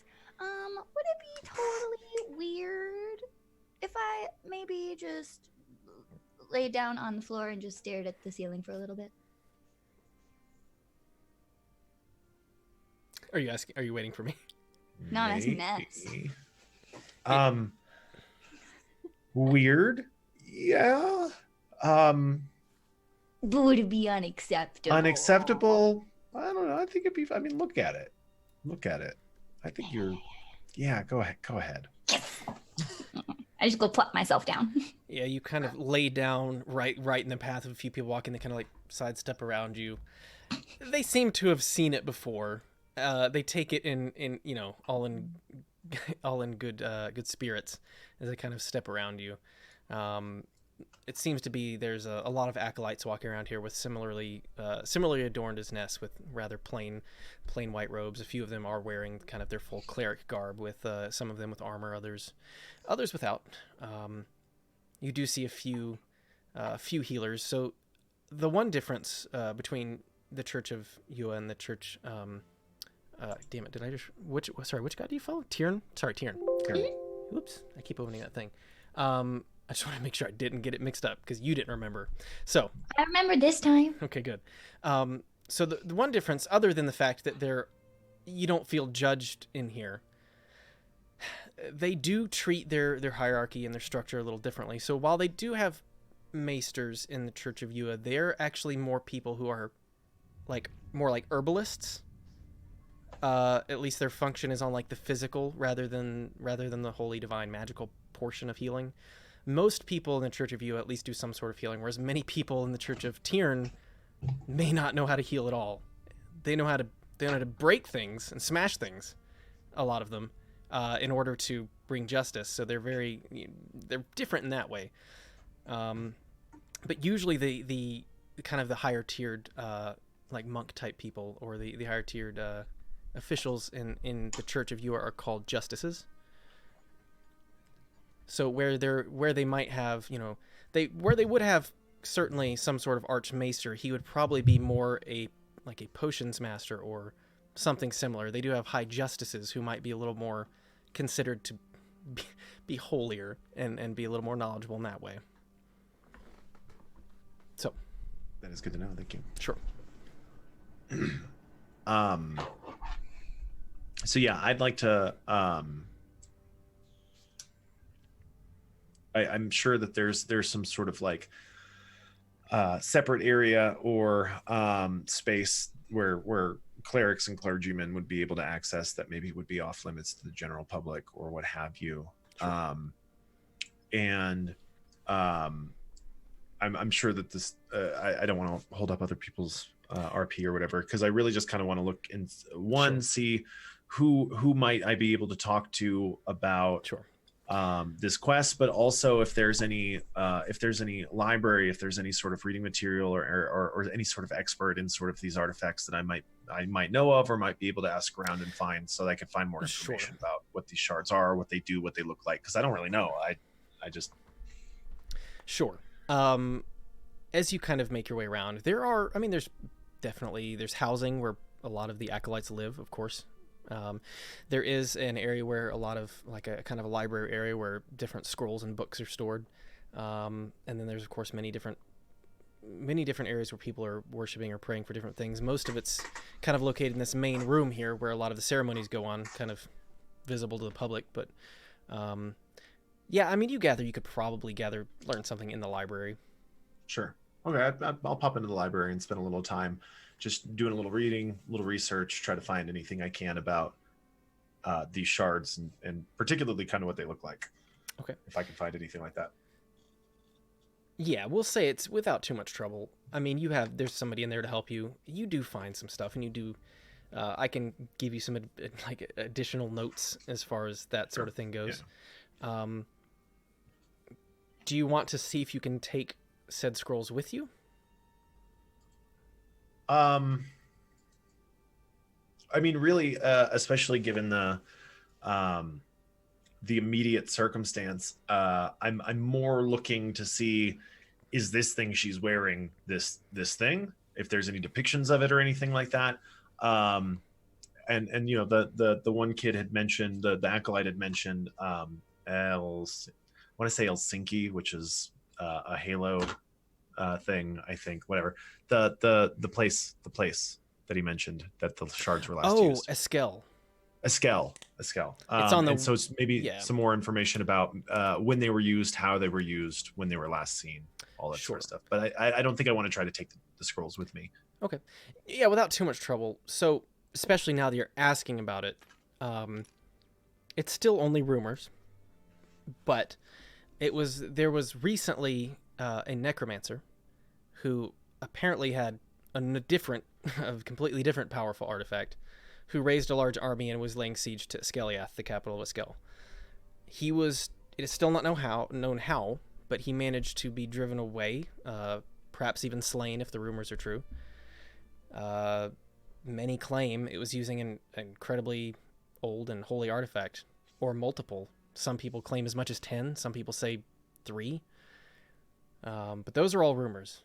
But as you read and he hands you these scrolls, you like dig through, and there's a few that mention it. The actual references to it are kind of sparse, but this guy's been here a while and he manages to find a few things. Like actual descriptions, kind of hard to find, but eventually you do stumble upon something that seems to be back from the Life War when they were originally created. And it sounds pretty similar to what she's wearing.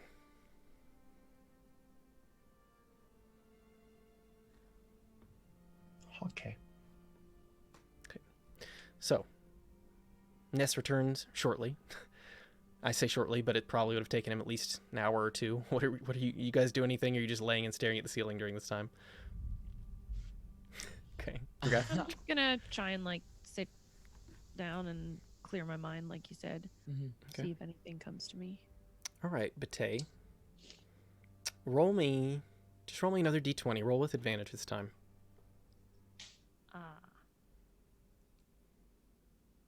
18 and advantage. You roll twice, right? Mm-hmm. I got an 18 and a 3. Okay, 18 then. It's always one or the other. Like, just. Sure. You take a second. You kind of look around. You see people kind of giving Dragathiel wide berth, and you kind of take a seat beside her and kind of sit down and just close your eyes for a minute. Just really trying to focus on whatever this is that you've got inside you and the energy that's around you. And as you do so, nothing for a few minutes, nothing for another few minutes, and then eventually you start to feel maybe a presence. You're not sure. And it's certainly not the same as what's inside you, but there's no mistaking that what is inside you and what you're feeling in this church apparently are connected somehow.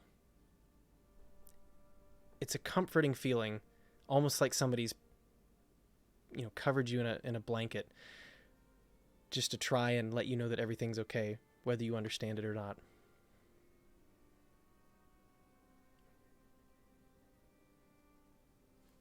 So, Mercy, what are you doing during this time? I'm going to do the same thing, but farther away from them. Okay. I'm going to clear my mind, but more so in hopes of trying to connect and find more information from the sword. Okay. Yeah, as you kind of sit and focus on your sword, and what you get is a completely different feeling.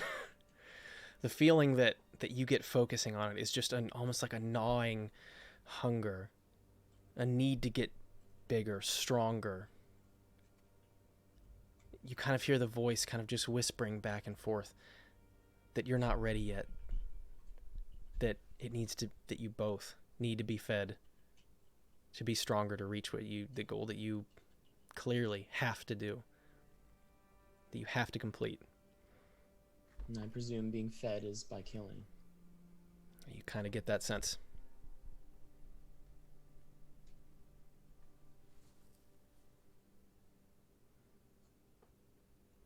So, after you guys sit and do these things for a while, Ness rejoins you. You see the two of them kind of on the floor with Mercy a little off closer, kind of leaning against a wall somewhere. What are you guys doing now?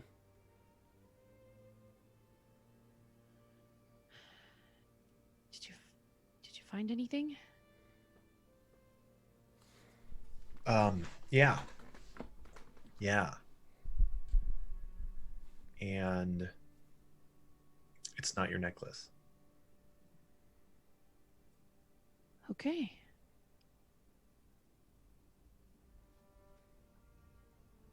So, having finished up everybody's tasks here in the temple, you guys then make your way, as the sun is now beginning to set, you make your way back to the port where the body girl is still docked.